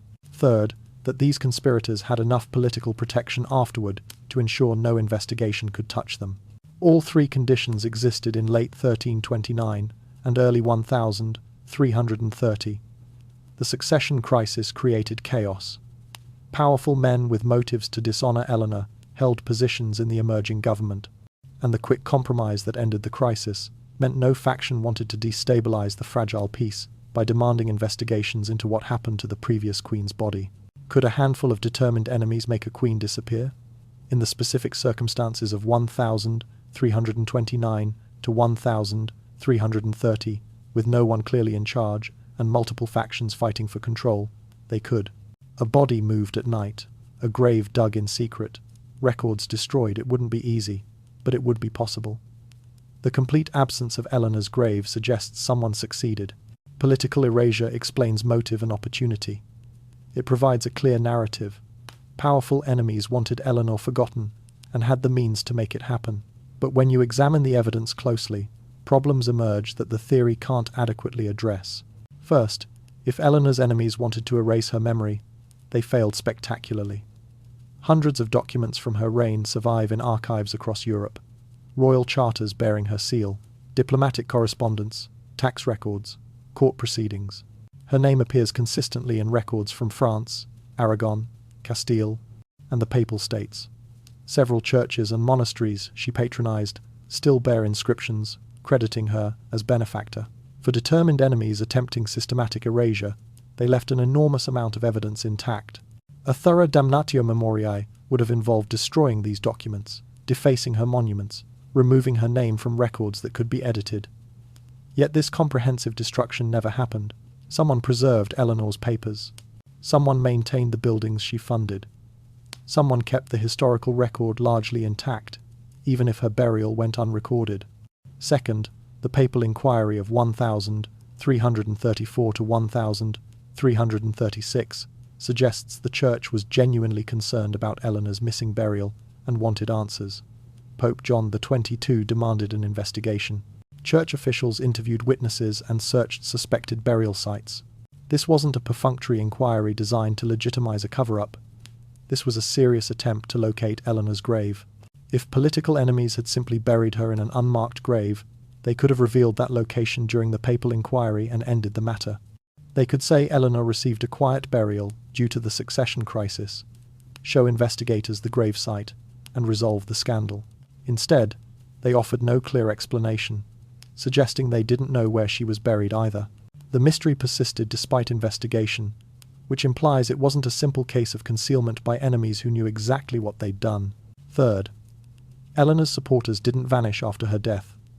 Father Rodrigo, her confessor for decades, lived until 1342 and maintained influence in church hierarchy.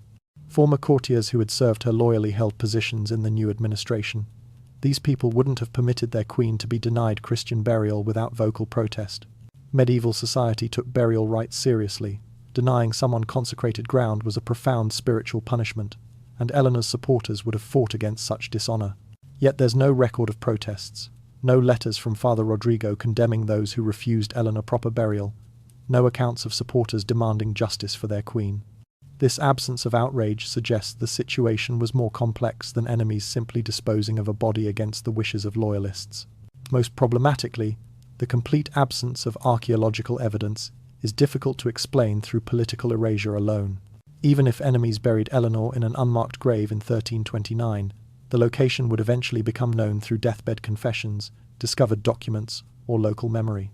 Secrets are difficult to keep across centuries, and modern archaeology can locate burial sites through soil analysis, ground-penetrating radar, and systematic excavation. The fact that centuries of searching, including 20th and 21st century scientific investigation, have found nothing, suggests something more complex than simple concealment in an unmarked grave. Political erasure might explain part of what happened to Eleanor. Perhaps enemies did interfere with burial arrangements, perhaps they did suppress documentation, but it's probably not the complete explanation. The evidence points towards something more complicated, something that involved not just political enemies, but perhaps religious authorities who had their own reasons for ensuring Eleanor remained unburied. If the problem wasn't just political but religious, the scandal becomes even darker. And the next theory explains why a queen might be denied burial, not because of who she was politically, but because of what she believed spiritually. The whispers started early in Eleanor's reign and never stopped. They accumulated like sediment, layer after layer of suspicion that never quite solidified into formal charges but never fully dissolved either. By the time Eleanor died in 1329, the church hierarchy viewed her with an unease that decades of orthodox public behaviour couldn't completely erase. The first documented concern appears in 1305, preserved in the ecclesiastical archives of Zaragoza. Bishop Fernando of Pamplona wrote to his archbishop, expressing worry about Eleanor's unusual devotions and her close relationship with a woman named Agnes, a mystic whom some clergy called a prophetess and others called a charlatan. The bishop's language was careful but pointed. Eleanor's private chapel contained images and symbols not customary in orthodox practice. He didn't specify what these images depicted or what made the symbols troubling. He simply noted their presence and asked for guidance. The archbishop's response, if one existed, hasn't survived. But the bishop's concern entered the permanent record, a documented moment when church authority questioned the queen's spiritual practices. In 1312, the accusations became more serious. Brother Thomas, a Dominican friar visiting the royal court, wrote an urgent letter to the Archbishop of Pamplona, describing something he claimed to witness in the palace gardens late one evening. He saw Eleanor and several female attendants forming a circle. They burned herbs, he couldn't identify which ones, and chanted in a language that wasn't Latin, wasn't Basque, wasn't any tongue he recognized. His interpretation was immediate and damning. Witchcraft, or at minimum, invocation of powers beyond the Holy Trinity. Eleanor's defenders offered alternative explanations. The herbs were medicinal, part of healing practices common among learned women. The chanting was a form of contemplative prayer, perhaps influenced by mystical traditions from the East. The circle was simply how the women chose to pray together, nothing more sinister than that. But explanations couldn't erase what Brother Thomas claimed to have seen, and his letter circulated through ecclesiastical networks, adding to Eleanor's reputation for spiritual irregularity. Throughout the 1,310 seconds and 1,320 seconds, similar reports accumulated.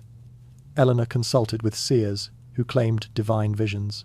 She maintained a library that included not just devotional texts, but philosophical works the church restricted to ordained clergy, some even condemned as containing heretical ideas. She practiced a form of Christianity that emphasized personal spiritual experience over ecclesiastical hierarchy, as if she believed she could approach God directly without requiring priests as intermediaries. This last point was particularly troubling to church authorities. The entire structure of medieval Christianity rested on the principle that clergy mediated between God and humanity. Ordinary believers needed priests to administer sacraments, bishops to provide spiritual guidance, the Pope as Christ's representative on earth. Eleanor seemed to operate as if these intermediaries were optional, as if her relationship with the divine was personal and direct. It was a dangerous position, one that foreshadowed Protestant Reformation theology by 200 years. None of these accusations produced formal heresy charges during Eleanor's lifetime. She was careful to maintain orthodox public behavior, attending Mass regularly, receiving communion, funding church institutions.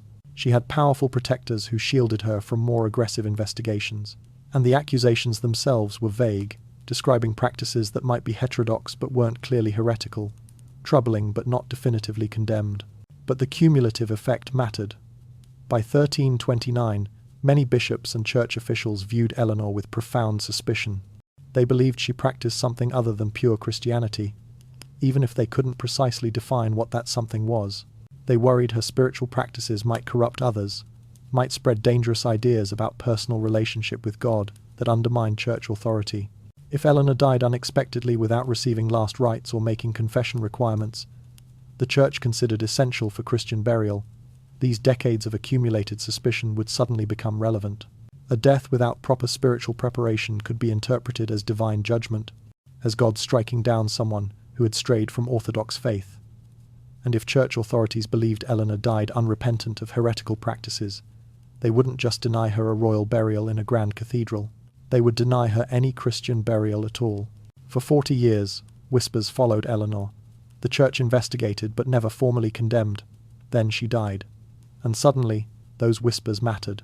Because if church authorities decided Eleanor's death validated their suspicions, her body wouldn't rest in consecrated ground. It wouldn't rest anywhere that acknowledged her as a faithful Christian queen. Medieval Christianity divided the world into sacred and profane space. Consecrated ground, church graveyards, monastic crypts, cathedral floors, was blessed, purified, set apart for holy purposes. To be buried there meant your body rested in sacred earth while your soul journeyed toward heaven. It was both a practical necessity and a spiritual safeguard, the final right that every Christian deserved and expected. But not everyone received it. Certain categories of people were excluded from consecrated ground by church law. Suicides, whose self-inflicted deaths violated the sanctity of life. Excommunicated heretics, whose rejection of church authority placed them outside Christian community. Unbaptized individuals who died without entering the faith. Those who died without receiving last rites, suggesting they hadn't made peace with God before death. These people were buried beyond church walls, in unconsecrated ground. Crossroads were common locations, the intersection of paths symbolizing the confused state of a soul that had strayed from righteousness. Field edges worked, far enough from settlements to avoid spiritual contamination. Forest clearings served when discretion was needed. These burials were unmarked, unmourned by official clergy, unacknowledged in church records. For ordinary people, this happened regularly. Parish records contain frequent references to burial beyond the wall or internment at the crossroads. It was understood procedure for those who died outside church grace, tragic but necessary to protect the spiritual health of the faithful community. For a queen, unprecedented, scandalous, potentially catastrophic from a diplomatic perspective. No documented case exists of a European monarch being denied Christian burial for heresy during the medieval period. Kings and queens occupied a unique position. Their political role gave them quasi-sacred status, as if divine right placed them above ordinary judgment. Even monarchs who clearly committed sins were typically given proper burial, their spiritual fate left for God to judge rather than church authorities to declare. But Eleanor's situation was unique. She wasn't born royal. Her legitimacy was contested. Her spiritual practices were suspicious. If she died suddenly without confession or last rites, church authorities might have decided they faced an impossible choice: bury her properly and risk appearing to endorse possible heresy, or deny her burial and risk political scandal.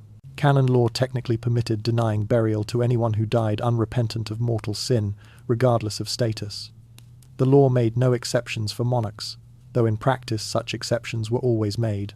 But laws can be enforced literally when doing so serves institutional interests. Here's a plausible scenario.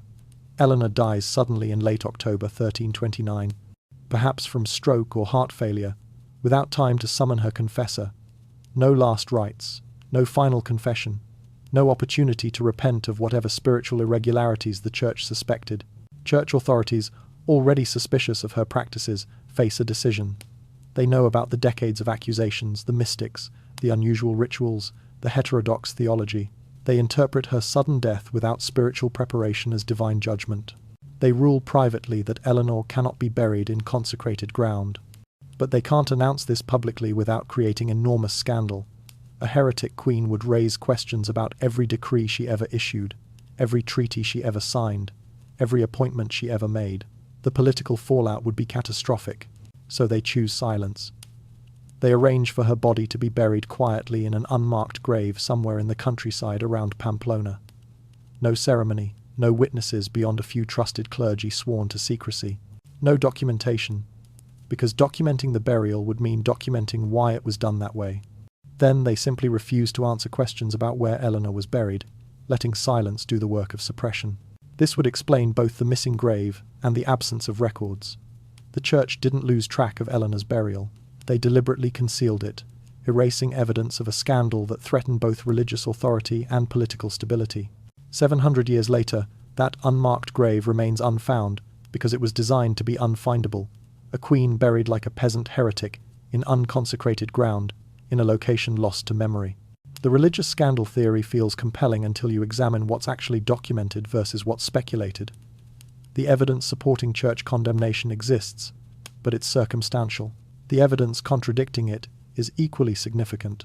Supporting evidence starts with those accumulated accusations, documented letters from bishops expressing concern, Brother Thomas's eyewitness account of irregular rituals, references to Eleanor's unusual spiritual practices scattered through ecclesiastical correspondence.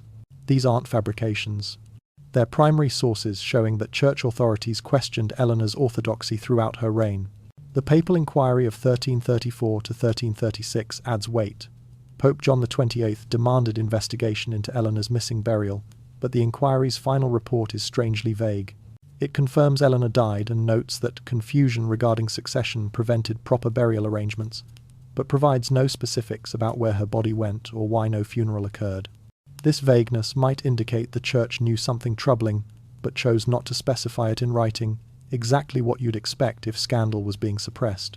The complete absence of church documentation for Eleanor's burial is also telling.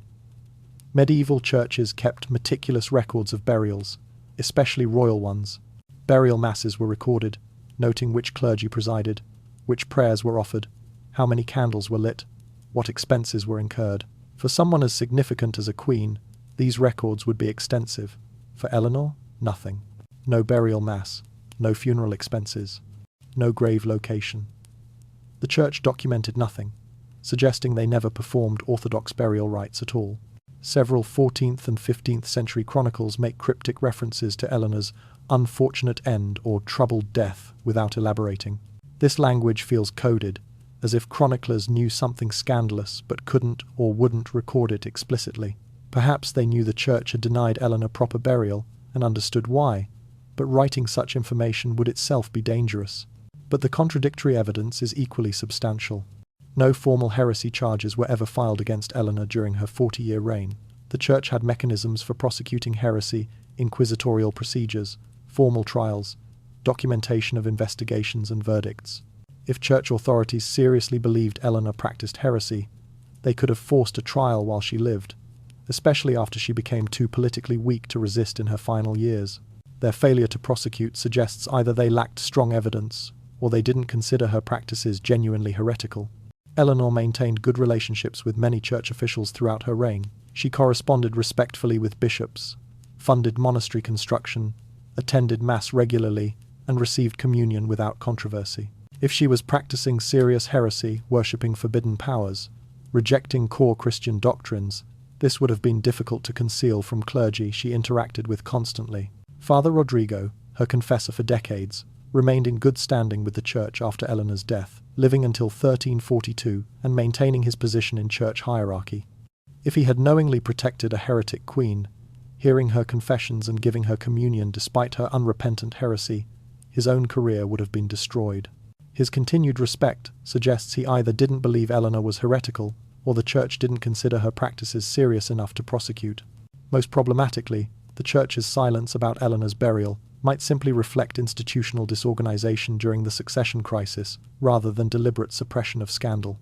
In the chaos of late 1329 and early 1330, with no clear authority and competing factions fighting for control, standard procedures collapsed. Perhaps Eleanor's burial simply fell through bureaucratic cracks, with no one taking responsibility for organizing proper rites.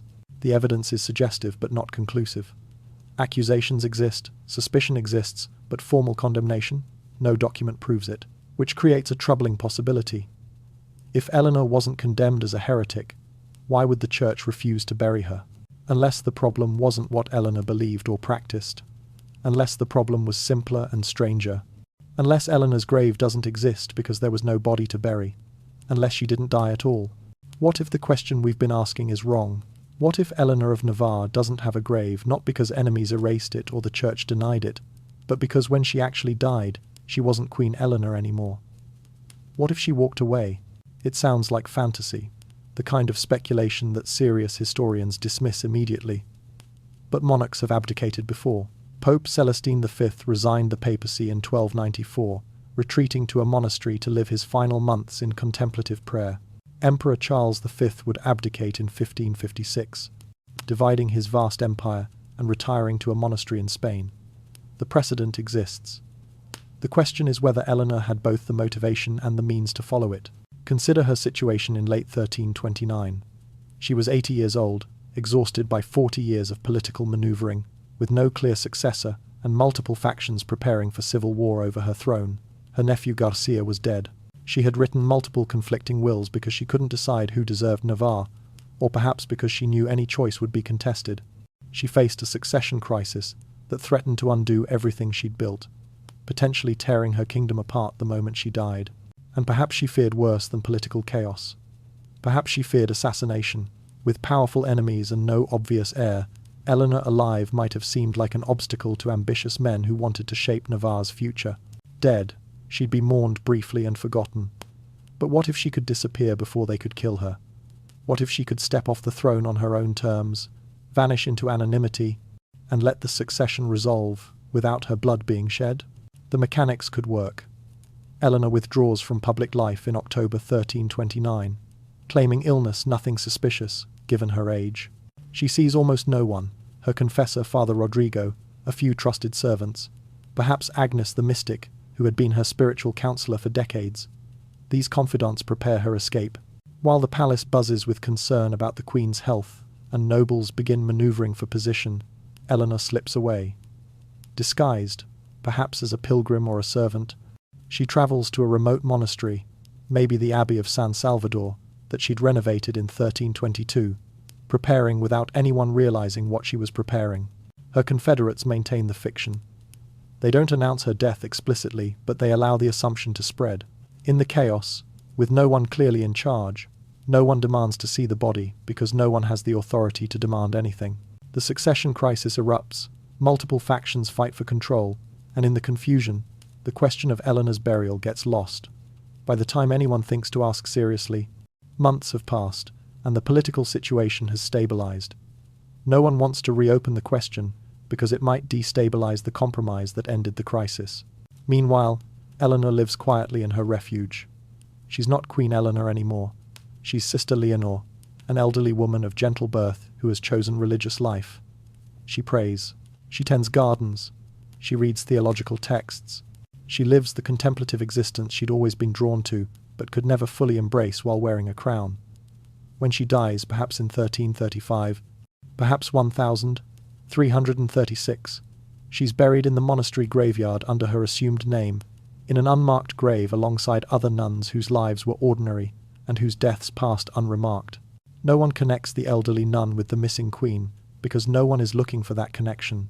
Eleanor's grave exists somewhere, but it's labelled wrong, hidden in plain sight among hundreds of medieval burials that have long since lost their identifying markers. This theory explains everything. Why no death records exist in 1329 because she didn't die then? Why no funeral occurred because there was no body to bury? Why the succession crisis was so chaotic because without a corpse, no one could be certain what had happened? Why searches found nothing because Eleanor was buried elsewhere, under another name, years after everyone stopped looking? It's the perfect disappearance. A queen choosing freedom over power, peace over politics, anonymity over legacy, walking away from 40 years of rule into obscurity, outsmarting enemies and allies alike, writing her own ending on her own terms. It sounds impossible, but so does a queen ruling for 40 years and leaving no grave. The evidence is fragmentary, circumstantial, the kind of thing that could mean everything or nothing, depending on how you interpret it. But it exists, documented in archives across Spain, and it forms a pattern that's difficult to dismiss entirely. Start with Sister Leonor. Monastery records from San Salvador, discovered during archive reorganization in the 1972, list a woman named Leonor entering the religious community in advanced age in the year of our Lord 1330. The record is sparse. Most entries for new nuns include family background, whose daughter, from which estate, what dowry was provided. For Sister Leonor, from Pamplona, of gentle birth. Nothing more. No family name. No place of origin beyond the city. Just the bare minimum to acknowledge her presence. The timing is significant. Late 1329 or early 1330, exactly when Eleanor disappeared from historical record. The location is significant too. San Salvador, the monastery Eleanor had personally renovated in 1322, spending unusual amounts of time overseeing construction details that normally wouldn't require royal attention. and gentle birth without specifics feels deliberate, as if the record keeper knew something he wasn't supposed to write down. Sister Leonor appears in monastery records intermittently until approximately 1335 or 1336, then vanishes from documentation.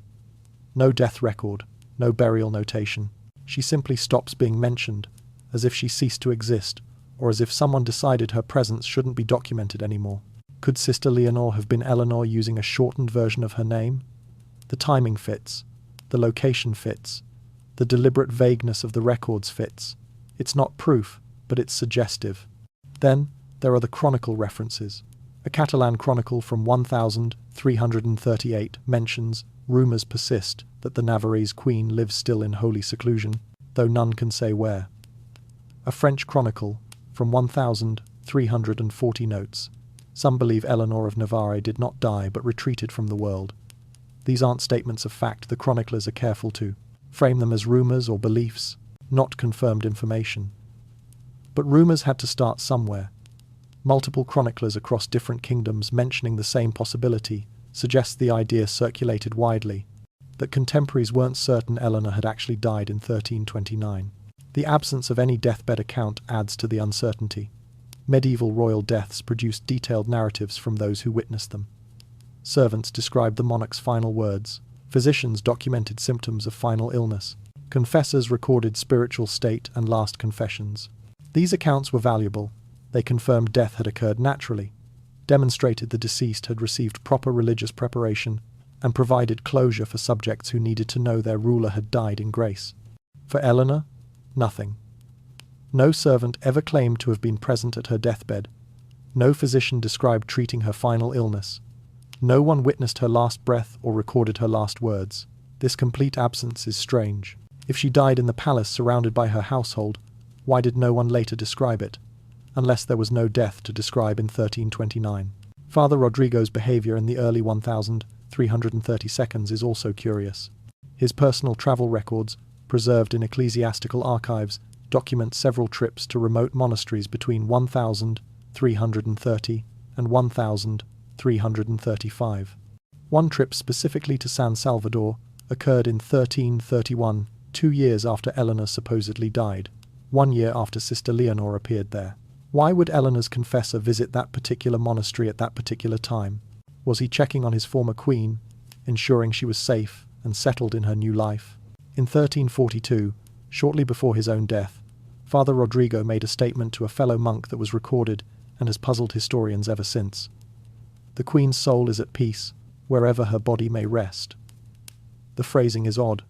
If he knew Eleanor had died in 1329 and been buried somewhere, why say, wherever her body may rest, as if the location was uncertain or unexpected, unless he knew she was buried somewhere other than where a queen should be, under a name that wasn't hers.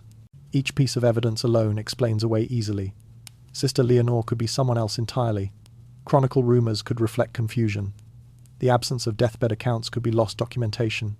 Father Rodrigo's travels could have other purposes.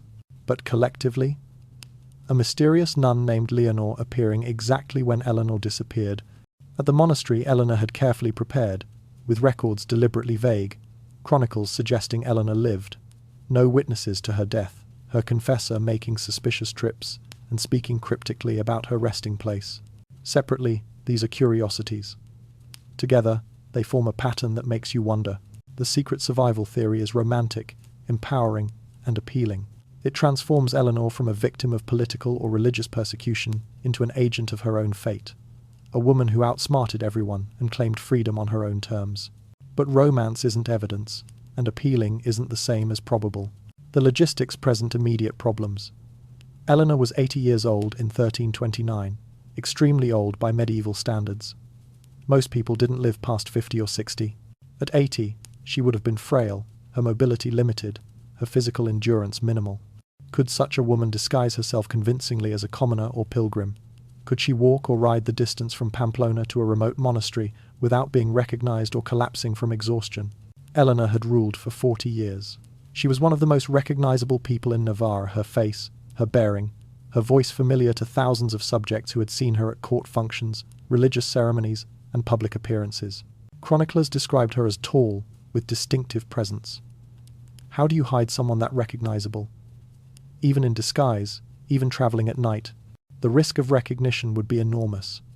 A single person seeing through the disguise would collapse the entire plan. The conspiracy required makes the theory even more implausible. Eleanor couldn't disappear alone.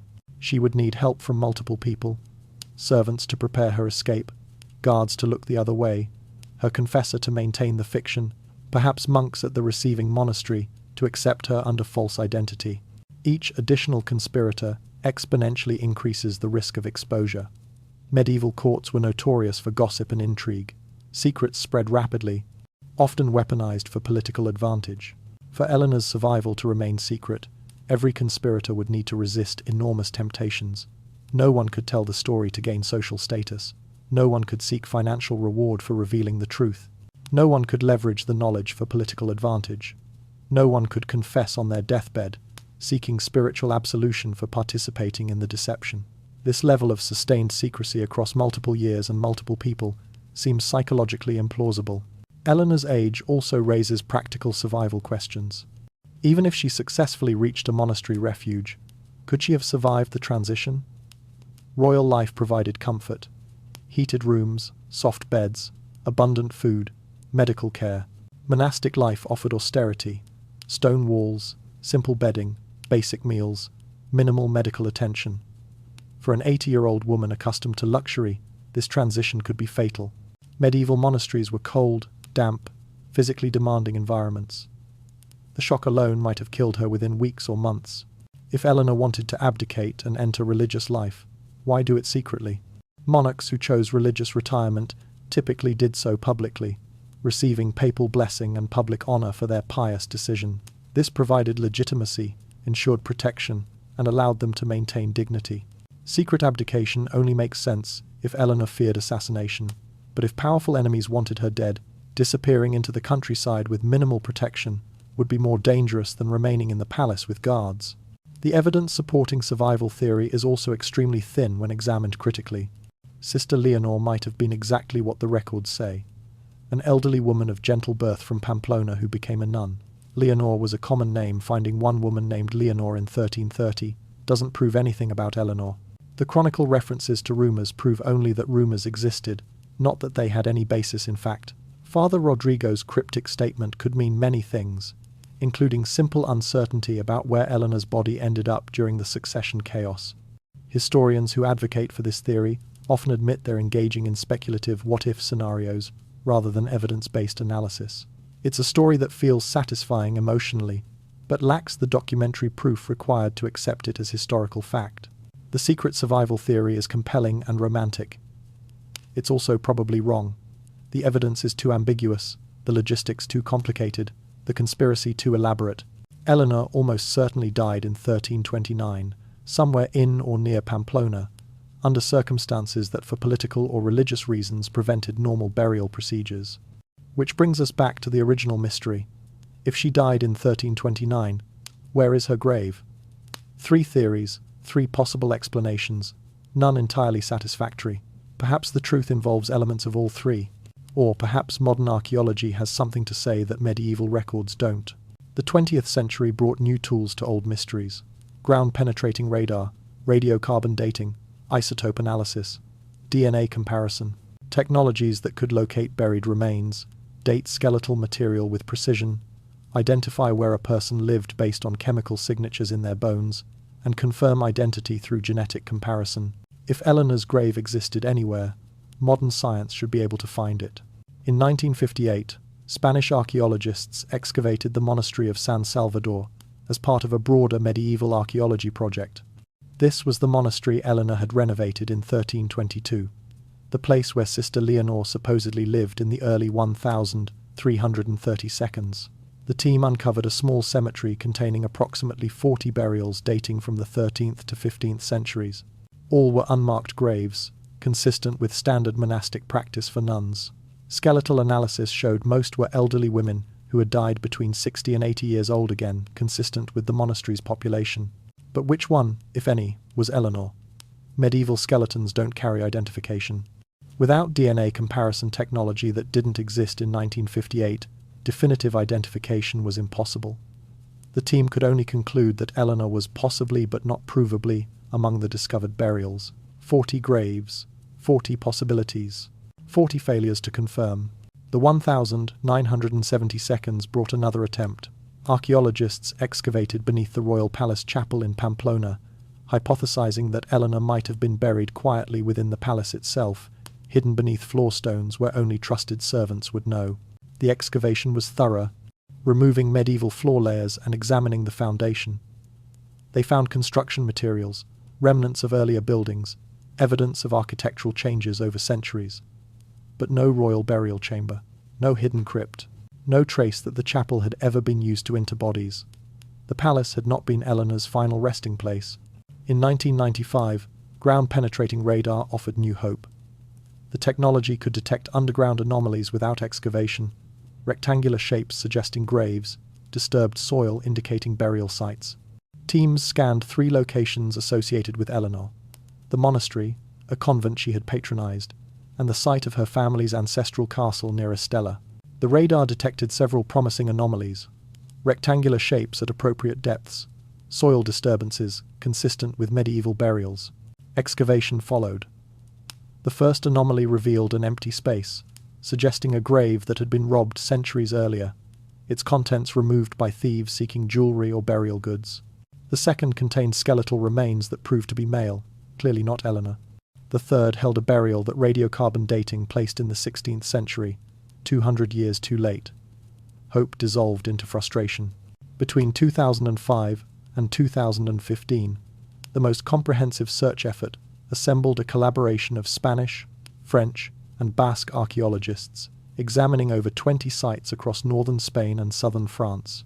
They investigated every location where Eleanor might plausibly have been buried: monasteries she supported, convents she visited, chapels she commissioned, estates owned by her family. They used every available technology: radiocarbon dating to establish when burials occurred, isotope analysis to identify where individuals had lived based on chemical signatures in their bones from drinking water, improved skeletal analysis to determine age, sex, and health conditions. They examined hundreds of medieval burials. Many were unmarked or poorly documented graves from the right time period, containing women of appropriate age, buried in locations Eleanor had connections to. Each discovery generated cautious excitement. Each analysis ended in disappointment. The isotope signatures didn't match someone who had lived primarily in Pamplona. The radiocarbon dates were slightly wrong. The skeletal remains showed characteristics inconsistent with Eleanor's documented height or known health issues. The final obstacle proved insurmountable: DNA comparison. Confirming any skeleton as Eleanor would require comparing its DNA to samples from known relatives. But Eleanor had no children. Her siblings' burial locations are unknown. Her parents' graves have been lost to time. Without reference DNA, definitive identification becomes impossible. Even if archaeologists were standing directly over Eleanor's skeleton, they might not be able to prove it was hers. For 70 years, teams have searched using increasingly sophisticated methods. They've excavated monasteries and scanned palaces. They've analyzed hundreds of skeletons and investigated dozens of potential burial sites. They've applied the best technology modern science offers. And they've found possibilities. Maybe burials, could be graves, burials that might be Eleanor if only they could confirm it, if only they had that one missing piece of evidence. 7 centuries after her disappearance, Eleanor's grave remains hidden even from science. While archaeologists searched the ground, archivists searched paper, forgotten documents in cathedral basements, misfiled letters in royal archives, manuscripts gathering dust in monastery libraries. Sometimes history hides not in graves but in records no one thought to examine carefully. And piece by piece, documents emerged that changed what we knew about Eleanor's disappearance. In 1987, a Spanish archivist cataloguing materials in the Cathedral of Pamplona discovered a letter dated January 1330. The sender was Count Alfonso, newly crowned King of Navarre. The recipient was the Bishop of Pamplona. The subject was arrangements for the late Queen's interment. The letter proved that by January 1333, months after Eleanor's last documented appearance, she was officially considered dead and burial, was being actively discussed. But the letter's content was more revealing than its existence. Count Alfonso wrote about difficulties regarding the proper location for Eleanor's burial. He didn't specify what those difficulties were. Political disputes about whether she deserved royal honours, religious concerns about her spiritual state, practical problems with succession chaos. The vagueness felt deliberate, as if Alfonso was acknowledging a problem without wanting to document its nature. The letter proved something important. Eleanor's missing burial wasn't an accident or oversight. People in positions of authority knew she needed to be buried and were actively trying to resolve disputes about how and where. In 1998, deeper discoveries emerged from the Vatican's secret archives. A historian researching medieval papal inquiries found the full report from the 1334 to 1336 investigation into Eleanor's missing burial. Earlier researchers had known the report existed, but hadn't examined it closely. This researcher transcribed the complete document, including testimony from 5 witnesses interviewed by papal investigators. 2 former palace servants testified they believed Eleanor died in her chambers around late October 1329, but admitted they weren't present at the actual moment of death. The palace chamberlain gave more troubling testimony. Eleanor was removed from the palace on the night of the 28th of October, 1329, by order of persons unknown, and thereafter I saw her no more. Removed from the palace by persons unknown. At night, this wasn't the language of normal royal death. This suggested something clandestine, something unauthorized or at least unorthodox. Had Eleanor's body been taken, or had Eleanor herself been moved while still alive, relocated by allies or enemies for reasons the chamberlain didn't know? A local priest testified that he had been summoned to the palace in late October to administer last rites, but was turned away at the gate and told his services weren't required. Why would a dying queen refuse last rites unless she wasn't actually dying, or unless someone was preventing the church from attending her? The testimonies contradicted each other, created more questions than answers, but revealed that Eleanor's final days involved irregular circumstances that multiple witnesses found disturbing enough to remember and report years later. In 2015, French archives released correspondence from King Philip VI, showing that in late 1330, he inquired about Eleanor's burial. French protocol required sending representatives to neighbouring monarchs' funerals. Philip's inquiry was formal but pointed.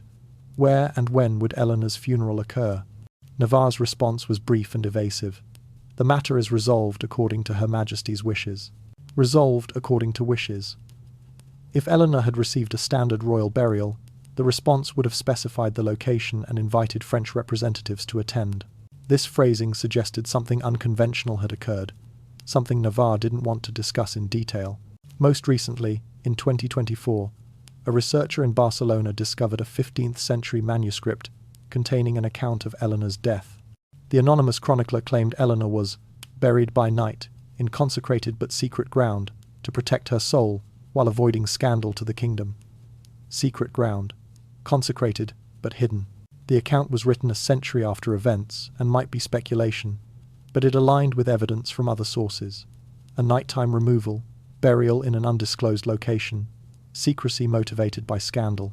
None of these documents provide a location, but together they tell a story of chaos, disputed decisions, and actions taken in darkness that participants chose not to fully record. When official history goes silent, folk memory sometimes preserves what documents won't say.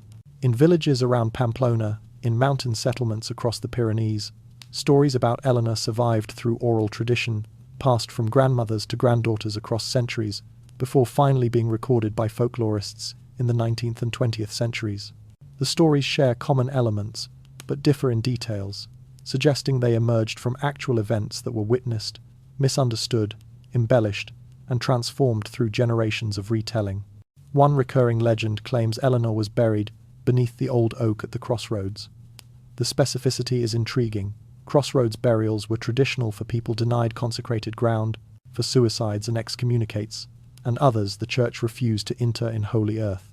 Different villages identify different crossroads as the location. Some storytellers place it near Estella, others near Olite, others near Tudela. The location shifts, but the image remains. An old oak, a crossroads, a grave without marker or blessing. Archaeologists have investigated several crossroads with ancient oaks, hoping folklore preserved accurate geographic memory. They found medieval-era burials at some locations, unmarked graves from the right time period, but none definitively Eleanor. The legend might preserve truth about how she was buried, rather than where. Another tradition, recorded in 1892 from an elderly woman in a mountain village, describes Eleanor's fate differently. She went to sleep in the mountain cave and never woke, and her bones lie there still, guarded by spirits. This sounds like pure fantasy, the kind of fairy tale attached to any mysterious disappearance.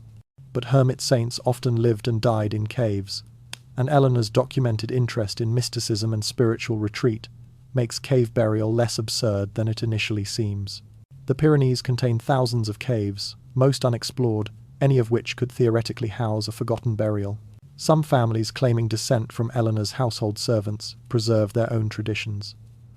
One family in Pamplona insists their ancestor was present at a secret burial conducted at midnight in October 1329. According to family legend, Eleanor was interred at a chapel 3 hours' ride from Pamplona by a small group including her confessor and several loyal servants who swore never to reveal the location. The family doesn't know which chapel or in which direction, but they maintain the story's truth with fierce conviction, showing visitors a small, carved wooden cross supposedly carried at Eleanor's burial and passed down through generations.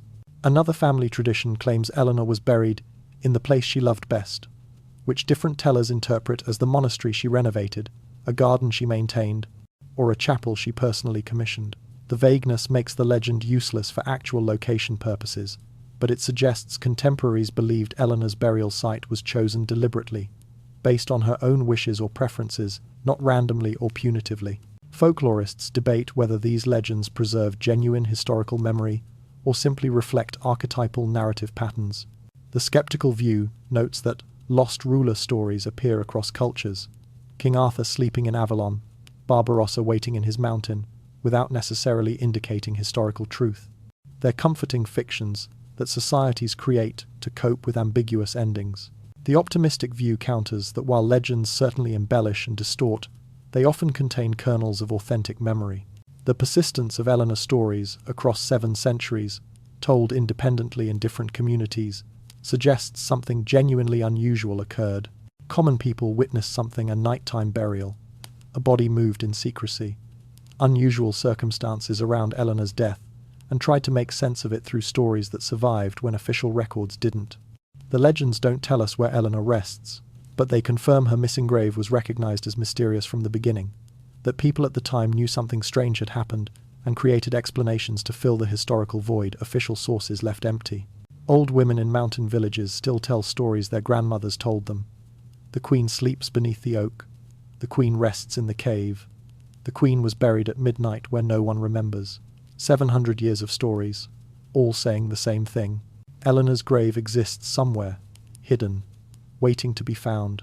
Let me tell you what I think happened. Not what I can prove beyond doubt, but what the evidence suggests when you weave together documents, archaeology, folklore, and an understanding of medieval politics and human nature. This is the most probable truth about Eleanor's missing grave. The 15th of October, 1329. Eleanor signs her last document, adjudicating a dispute about vineyard boundaries. Her handwriting is shaky but clear. She's 80 years old, weakening but still mentally sharp. Over the following days, her condition deteriorates. Perhaps pneumonia common in elderly patients, especially in the damp autumn climate of northern Spain. Perhaps heart failure. Perhaps simply the accumulated exhaustion of 80 years of life and 40 years of bearing a crown that half the kingdom considered stolen. She remains in her palace chambers, attended by her household servants, visited daily by her confessor, Father Rodrigo. But her declining health isn't publicly announced. Her advisors understand that news of the Queen's impending death will trigger the succession crisis they've been dreading. Better to maintain the fiction that she's merely indisposed, buying time to coordinate responses, to contact key nobles, to prevent premature power struggles. Eleanor herself is conflicted. She spent 40 years defying expectations, making enemies, accumulating accusations of spiritual heterodoxy. She knows her burial will be contested. She wants royal honors, she earned them, ruled for 4 decades, maintained Navarre's independence against powerful neighbors. But she also fears the church might refuse those honors, citing the whispered accusations of heresy that never quite became formal charges. And she's aware that political enemies want to dishonor her memory, to erase the legitimacy she fought so hard to establish. In her final days, she gives instructions. Multiple instructions, contradictory instructions. To Father Rodrigo, she says she wants to be buried at San Salvador, the monastery she renovated, the place she found peace. To her chamberlain, she says to keep her burial location secret to prevent enemies from desecrating her grave. To a trusted advisor, she says to seek papal approval before burial, ensuring church blessing. She's trying to control outcomes she won't live to see, and in her weakness, she can't reconcile these conflicting desires into a single coherent plan. On or around the 28th of October, 1329, Eleanor dies. Probably at night, quietly, with Father Rodrigo administering last rites and a few servants present. The moment her confessor confirms death, the crisis begins. Who has authority to arrange a royal funeral? The succession is unresolved. Alfonso is the probable next king, but he hasn't been crowned yet. Do they announce Eleanor's death immediately and risk chaos? Or do they wait until Alfonso consolidates power, preserving stability but leaving Eleanor's body unburied for days or weeks? Father Rodrigo argues for immediate proper burial. Eleanor was a baptized Christian, attended Mass regularly, received communion, died with last rites. She deserves consecrated ground and funeral rites, regardless of political circumstances. But the Bishop of Pamplona hesitates. He's heard the accusations, the mystics, the unusual rituals, the heterodox theology. If he buries Eleanor with full royal honours, and the Church later determines she was heretical, his own career suffers. He needs certainty about her spiritual state before committing to public ceremony. While ecclesiastical and political authorities debate, Eleanor's body remains in the palace. Embalming or temporary preservation keeps it from decomposing immediately, a common medieval practice when burial must be delayed, but days pass, then weeks. The body becomes not just a logistical problem, but a political liability. No decision satisfies everyone. Burying Eleanor with full royal honours in the cathedral would anger the nobles who considered her a usurper. The Castilian faction that claimed her reign was illegitimate, the church officials who suspected her of heresy. Burying her quietly without honours would outrage her supporters, insult France, which had recognised her legitimacy, and suggest the new administration considered her reign illegitimate. Not burying her at all creates scandal but avoids taking any position that might anger powerful factions. In late November or early December 1329, a compromise emerges from exhaustion and pragmatism. Eleanor will be buried in consecrated ground, satisfying the Church's minimum requirement for Christian burial, but without public ceremony, without announcement, without a marked grave. This solution offends no one decisively, because it commits to no clear position on Eleanor's legitimacy or spiritual state. The burial is carried out at night by a small group: Father Rodrigo, a few loyal servants, a local priest who consecrates the site. The location is deliberately not recorded in official documents. Perhaps this prevents enemies from later desecrating the grave. Perhaps it prevents supporters from creating a pilgrimage site that would keep Eleanor's controversial memory alive. Perhaps it's simply bureaucratic dysfunction. Everyone assumes someone else will record the location, and no one does. Eleanor is buried in a simple grave, probably in a monastery or chapel cemetery. If there's a marker, it's a plain stone bearing no name, no title, no indication that a queen rests there. The handful of people who know the location die over the following years without recording it. By 1334, when the papal inquiry investigates, even they aren't certain exactly where Eleanor was buried. By 1350, the location is completely forgotten. This wasn't a grand conspiracy. It was institutional failure, political chaos, religious uncertainty, and bureaucratic dysfunction combining to create an outcome no one intended. A queen buried like a peasant and forgotten because in the crisis of late 1329, doing the minimum and maintaining silence seemed safer than any decisive action. 700 years of searching, and we still haven't found Eleanor's grave. That absence feels mysterious, almost supernatural, as if some cosmic force is protecting her final resting place.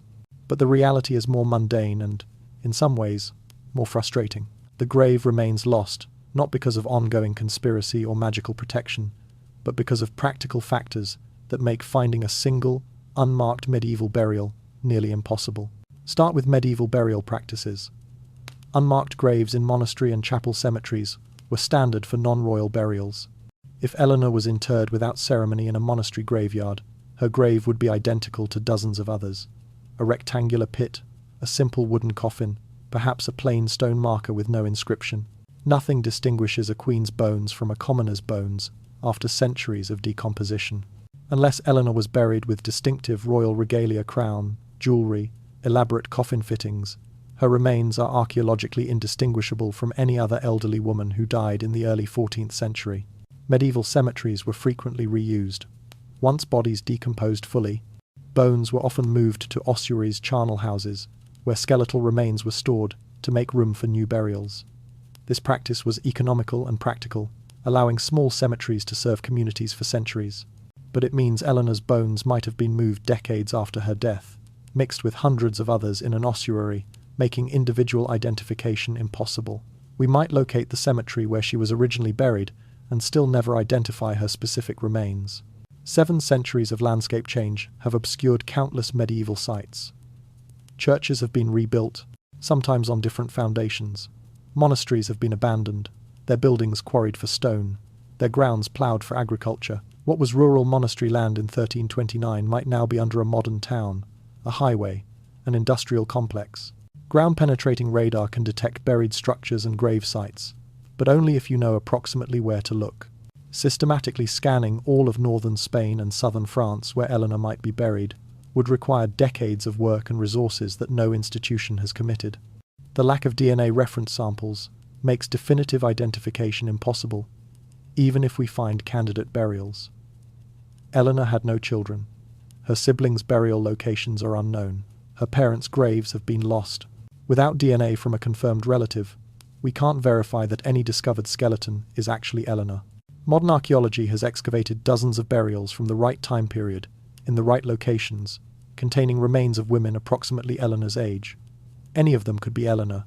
None can be proven to be Eleanor. Historical accidents have compounded the problem. Northern Spain has been a war zone repeatedly over 7 centuries. The 100 Years' War touched the region. Multiple conflicts between Castile and Navarre destroyed churches and monasteries. The Spanish Civil War in the 20th century caused widespread destruction of historical sites.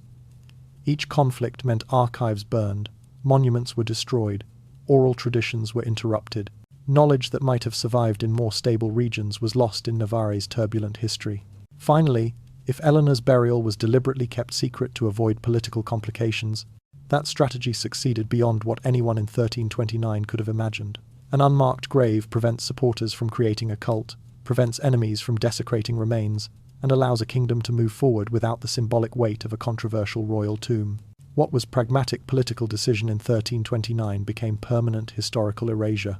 The grave is lost because it was meant to be lost, not through elaborate conspiracy requiring centuries of maintenance, but through a simple decision in 1329 to bury Eleanor quietly without recording the location. The people who made that decision are dead. The people who knew where Eleanor was buried are dead. The landscape has changed. The archives have burned. The memories have faded. Eleanor's grave exists somewhere. A rectangular pit in medieval soil, perhaps still containing skeletal remains, perhaps long since moved to an ossuary. It's there.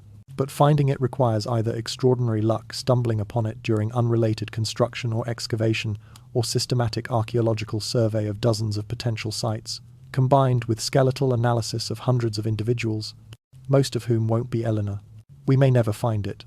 Not because finding it is impossible in absolute terms, but because the resources required exceed what any institution is willing to invest in solving a 700-year-old mystery that has no practical consequences for the modern world. If you forced me to point at a map and say, Eleanor is buried there, I know where I'd point. Not with certainty, nothing about this mystery permits certainty, but with probability, with informed speculation based on cumulative evidence, I'd point to one specific location, the cemetery of the monastery of San Salvador, approximately 15 kilometers northwest of Pamplona. Here's why this location makes the most sense. Eleanor personally renovated San Salvador in 1322, investing significant time and resources in a project that seemed to exceed practical necessity. She oversaw construction details personally, visiting the site frequently, taking unusual interest in specific chambers and the chapel design. At the time, observers noted she seemed to be preparing a place of retreat. Perhaps she was preparing more than a retreat. Perhaps she was preparing her burial site, choosing the monastery she loved as the place where she wanted her body to rest. If Eleanor died suddenly and her confidants needed to arrange burial quickly without extensive consultation or planning, San Salvador would be the obvious choice. It was close enough to Pamplona for practical transport but remote enough to ensure privacy. Eleanor had established relationships with the monks there. The monastery had received her patronage and would honor her request for quiet burial even without official authorization from church hierarchy or civil authorities. The mysterious Sister Leonor, who appeared at San Salvador in late 1329 or early 1330, takes on new significance in this context. Perhaps she wasn't Eleanor in disguise, surviving in secret. Perhaps she was someone connected to Eleanor's burial, a loyal servant or companion who chose to live at the monastery to maintain Eleanor's unmarked grave, to pray for her queen's soul, to ensure the burial site remained undisturbed. The deliberate vagueness of monastic records about Sister Leonor's origins would make sense if the monks were protecting information about Eleanor's burial. Father Rodrigo's documented visit to San Salvador in 1331, 2 years after Eleanor's death, supports this location.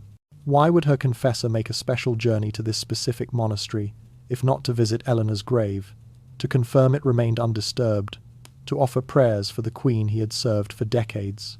His cryptic statement before his own death in 1342, "The queen's soul is at peace, wherever her body may rest," suggests he knew where Eleanor was buried, but wasn't revealing the location. Folklore concentrated in villages near San Salvador includes more specific references to the queen's resting place than folklore in other regions. Local memory sometimes preserves information that official documents suppress. The persistence of these stories in this particular geographic area suggests something about Eleanor's burial connected to that location. The 1958 archaeological excavation at San Salvador uncovered approximately 40 unmarked burials in the monastery cemetery, most containing remains of elderly women who died in the 14th and 15th centuries. The archaeologists concluded Eleanor was possibly, but not provably, among these burials. That uncertainty remains, but probability suggests one of those 40 graves contains Eleanor's bones. We simply can't determine which one. If I'm right, Eleanor rests there now, in an unmarked grave, her bones perhaps moved to an ossuary centuries ago, mixed with other nuns and monastery residents, completely indistinguishable from dozens of others, anonymous, forgotten, exactly as someone in 1329 intended. I could be wrong. Eleanor might be buried at the Royal Palace Chapel in a hidden chamber excavators haven't found. She might be at her family's ancestral castle near Estella, returned to her origins in death after a lifetime among royalty. She might be in a completely unknown location, a remote hermitage, a crossroads burial, a cave in the Pyrenees. The evidence doesn't exclude these possibilities. But if forced to choose based on cumulative probability, documentary evidence, folklore, archaeological findings, logical reasoning about medieval burial practices, I choose San Salvador. 15 kilometers northwest of Pamplona, in consecrated ground, in an unmarked grave among religious women who chose contemplative lives away from worldly power. A queen lies there, her crown abandoned, her title forgotten, her grave unmarked. History lost her, and 7 centuries later, we're still searching. If we ever find her, it will probably be by accident, construction workers digging a foundation, archaeologists excavating for other reasons, someone stumbling on evidence no one was specifically looking for. Until then, she rests. Wherever she rests, Eleanor's missing grave teaches us something fundamental about how history works, about how the past gets remembered or forgotten, about who decides which stories survive and which disappear. Her story is more than a medieval mystery. It's a lesson in historical vulnerability that resonates across 7 centuries. Consider what Eleanor accomplished. 40 years of rule, hundreds of documented decisions, treaties signed with France and Aragon, churches commissioned, legal disputes adjudicated, tax systems reformed, a kingdom maintained through complex European politics, while larger powers tried to absorb it. Eleanor wasn't a ceremonial figurehead. She was an active monarch who governed effectively, and the documentary evidence proves it. Her signature appears on charters, her decisions shaped policies, her patronage built structures that still stand today, yet she nearly vanished from history. If her enemies had succeeded completely, if they'd destroyed just a few more documents or waited another generation to let oral memory fade, Eleanor might be completely unknown. The 40 years between 1289 and 1329 would appear in history books as a confusing interregnum, a gap in proper succession, a period when Navarre's throne was contested and unclear. Eleanor herself would be a footnote at best, a name mentioned ambiguously in genealogies, a minor figure whose significance was deliberately minimized. She survived erasure only because complete erasure proved impossible. Too many documents existed in too many archives across too many kingdoms. Too many people witnessed her rule. Too many buildings bore her inscriptions. Her enemies couldn't destroy everything. So Eleanor persisted in historical record despite their efforts. But they succeeded in erasing her grave. And with it, they nearly erased the physical anchor for her memory. Royal tombs serve crucial functions beyond housing bodies. They create pilgrimage sites where supporters can honor memory.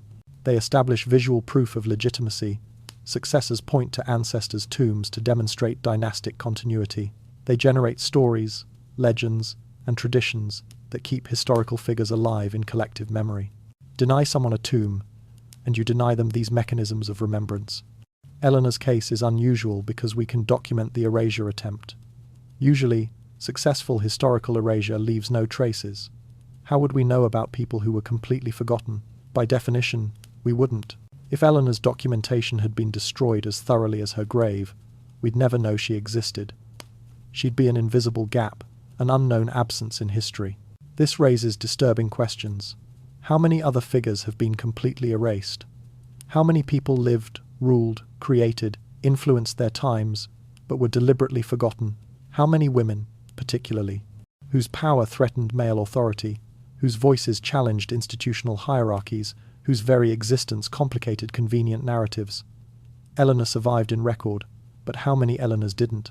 The mechanisms that nearly erased Eleanor still operate today. Power structures still decide whose stories get preserved and whose get forgotten. Archives still privilege certain narratives while marginalizing others. Official histories still emphasize kings and battles while downplaying queens and compromises. We've learned to question these biases, to search for suppressed voices, to reconstruct forgotten histories.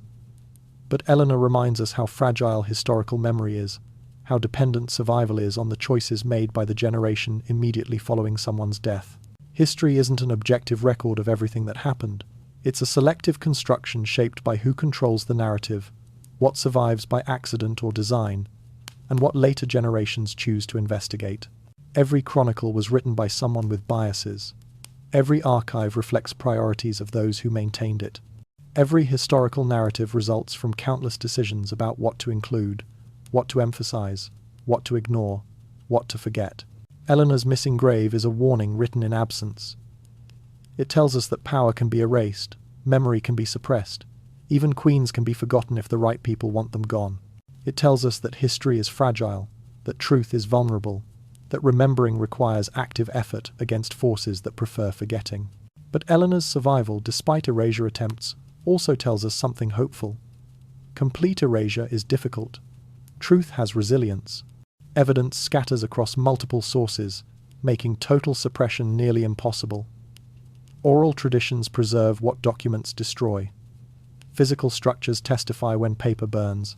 Human curiosity drives investigation even centuries later, resurrecting stories powerful people tried to bury. Every time we tell history, we make choices. What to include, what to emphasize, what to question, what to forget. Eleanor's story reminds us those choices have consequences lasting centuries. It reminds us that history is not what happened, but what we choose to remember about what happened. And it challenges us to ask, whose stories are we forgetting right now? Whose graves will be missing from future histories? What are we choosing, through action or inaction, to erase? If it happened to Eleanor with all her documentation, all her power, all her 40 years of rule, what about the countless others who had less? How much of the past have we lost because someone decided certain stories shouldn't be remembered? The empty alcove in Saint-Denis asks these questions every time someone notices it. The absence speaks louder than any tomb. Here's the paradox. Eleanor's missing grave was meant to diminish her, to erase her from memory, to deny her the immortality that royal tombs provide. Instead, it made her unforgettable. If Eleanor had been buried conventionally in a marked tomb, perhaps in the cathedral at Pamplona, with an elaborate marble effigy showing her crowned and holding a scepter, with an inscription listing her 40-year reign, and her accomplishments. She would likely be a minor footnote in medieval history today. Medieval Europe had hundreds of queens. Most ruled briefly, produced heirs, and faded into genealogical records as names connecting one king to another. Even long-reigning queens who governed effectively rarely capture modern attention unless they did something spectacularly unusual. Eleanor's controversial rise might merit a paragraph in academic histories. Eleanor of Navarre, of minor noble birth, became regent in 1275 through the surprising will of Queen Joan I, then became queen herself in 1289 through the equally controversial will of Princess Joan. She ruled 40 years without remarrying or producing heirs, maintaining Navarre's independence through skilled diplomacy. She died in 1329 and was buried in Pamplona Cathedral. End of entry. Interesting perhaps to specialists in medieval Iberian history, but not particularly memorable to anyone else. Instead, Eleanor has a missing grave, and that absence has made her fascinating. It created a mystery that draws attention, invites investigation, generates documentaries like this one. The very thing meant to erase Eleanor has become her monument more memorable, more compelling, more enduring than any stone tomb could be. This demonstrates something profound about memory and meaning. Absence can be as powerful as presence, sometimes more powerful. What's missing from history often tells us more than what's preserved. Eleanor's missing grave reveals political tensions, religious controversies, succession crises, and institutional failures that a well-documented burial would have concealed. If we knew exactly where Eleanor was buried, if we could visit her tomb and read the official inscription, we'd actually know less about her than we do now. Because the investigation into her disappearance has uncovered aspects of her reign and death, the heresy accusations, the political enemies, the succession chaos that might otherwise remain hidden in obscure archives. History recognizes this power of absence. The tomb of the unknown soldier draws its significance from anonymity. The unnamed representative of all who died in war creates emotional resonance that named tombs cannot. Holocaust memorials often feature empty spaces, blank walls, absent names representing those who were erased. Their power derives from what's missing, from the silence that speaks of loss. Unmarked graves of enslaved people testify to historical injustice precisely through their unmarked status, the absence documenting how certain lives were systematically devalued. Eleanor's missing grave functions similarly. It's become a symbol of female power, erased by institutional forces, of controversial rulers who challenged authority and paid the price, of historical memory's fragility and history's vulnerability to suppression. The grave's absence testifies to what someone wanted hidden, which makes it more revealing than straightforward documentation would be. Eleanor would probably prefer a proper tomb. If we could ask her whether she'd rather have a marked grave in a cathedral or be the subject of centuries of investigation, she'd likely choose the grave. The mystery isn't romantic from her perspective, it represents dishonor, the denial of respect she earned through 40 years of governance. The investigation isn't tribute, it's evidence that what should have been simple and proper became complicated and wrong. But since she doesn't have that choice, since history gave her absence instead of presence, the absence has created a different kind of immortality. Mysteries endure where certainties fade. Questions haunt us in ways answers don't. 7 centuries after conventional burials would have been forgotten, Eleanor's missing grave still captures attention, still generates research, still matters. The erasure attempt failed in the most ironic way possible. Whoever decided Eleanor shouldn't have a proper grave, whoever thought denying her burial would diminish her memory, achieved the opposite. They made her impossible to forget. Because absence creates curiosity, and curiosity drives investigation, and investigation produces stories, and stories create the very immortality the erasure was meant to prevent. Eleanor survives in absence. Remembered because she was forgotten. Honored because she was erased. Immortal precisely because someone tried to make her mortal memory disappear. The empty alcove in Saint-Denis is her monument. The 7 centuries of searching are her epitaph. The inability to find her grave is, paradoxically, what ensures we'll never stop looking. If she'd been buried properly, conventionally, with all the honors and ceremony her 40-year reign deserved, we might have forgotten her by now. Instead, we'll remember her forever. Return with me to where we started. The Royal Basilica of Saint-Denis, candlelit crypts beneath Paris, rows of marble tombs holding kings and queens of France. And that one empty alcove, marked only with a faded inscription. Eleanor, Regina Navarrensis, 1249 to 1329, the space where a queen should rest. We see it differently now.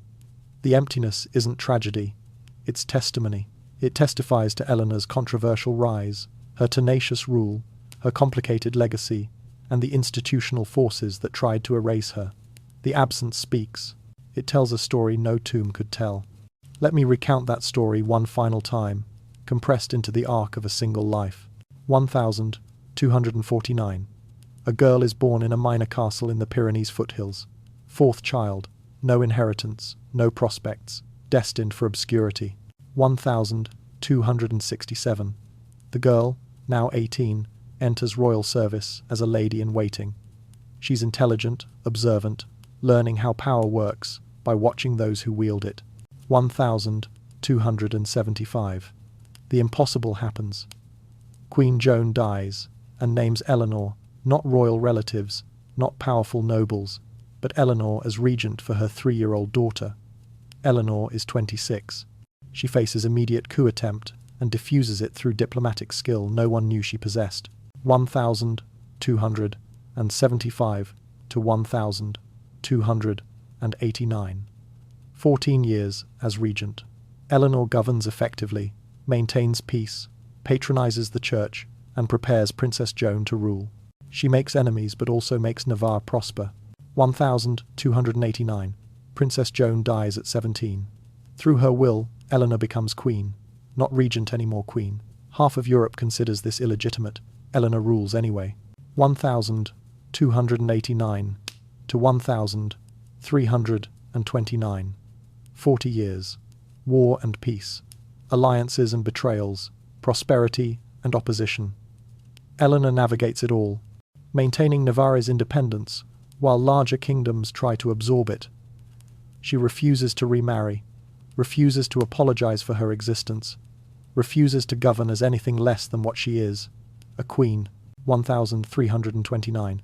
She dies, 80 years old, exhausted, controversial to the end. And then chaos, succession crisis, political maneuvering, religious disputes, bureaucratic failure. Her body becomes a problem no one wants to solve. She's buried quietly, secretly, without ceremony or monument, and forgotten. Except she wasn't forgotten. Her documents survived in archives across Europe. Her buildings still stand in northern Spain, bearing inscriptions crediting her patronage. Her seals remain pressed into charter wax, proving her authority. And her story endures, told in chronicles, preserved in folklore, investigated by historians, presented in documentaries like this one. Her legacy exists in scattered fragments. 3 churches in Navarre and Aragon that she commissioned, still used for worship 7 centuries later. Dozens of charters in French and Spanish archives documenting her decisions and bearing her signature. Genealogical records showing the noble families she connected through strategic marriages. The monastery she renovated, still standing, still housing religious community. And most importantly, the memory itself, the stories, the legends, the investigations, the ongoing search for truth. We cannot visit Eleanor's grave because we don't know where it is. We cannot lay flowers on her tomb because no marked tomb exists. We cannot stand before her memorial and pay respects in the way we do for other medieval monarchs, whose marble effigies lie in cathedrals across Europe. But we can do something more powerful. We can remember her. We can tell her story. We can refuse to let her be forgotten. And that's what we've done here tonight. Queen Eleanor, wherever you rest in the monastery you loved, in an unmarked grave among nuns, in some forgotten corner of the land, you ruled for 40 years, we remember you. We cannot find your grave to honor it, but we honor your memory instead. We tell your story. We investigate your disappearance. We search for answers. We refuse to let institutional forces, whether medieval or modern, erase you from history. 700 years ago, someone decided you should be forgotten. They denied you a proper grave. They suppressed documentation of your death. They tried to erase you. They failed. Because we remember. This documentary is your monument. This story is your grave marker. This investigation is your memorial. And as long as we keep telling your story, as long as we keep searching for answers, as long as we refuse to forget, you live. The queen who ruled for 40 years but has no grave will never truly be forgotten. The empty alcove in Saint-Denis speaks your name. The absence testifies to your existence. And we, 7 centuries later, still searching, still remembering, honor you still. Rest well, Eleanor, wherever you rest.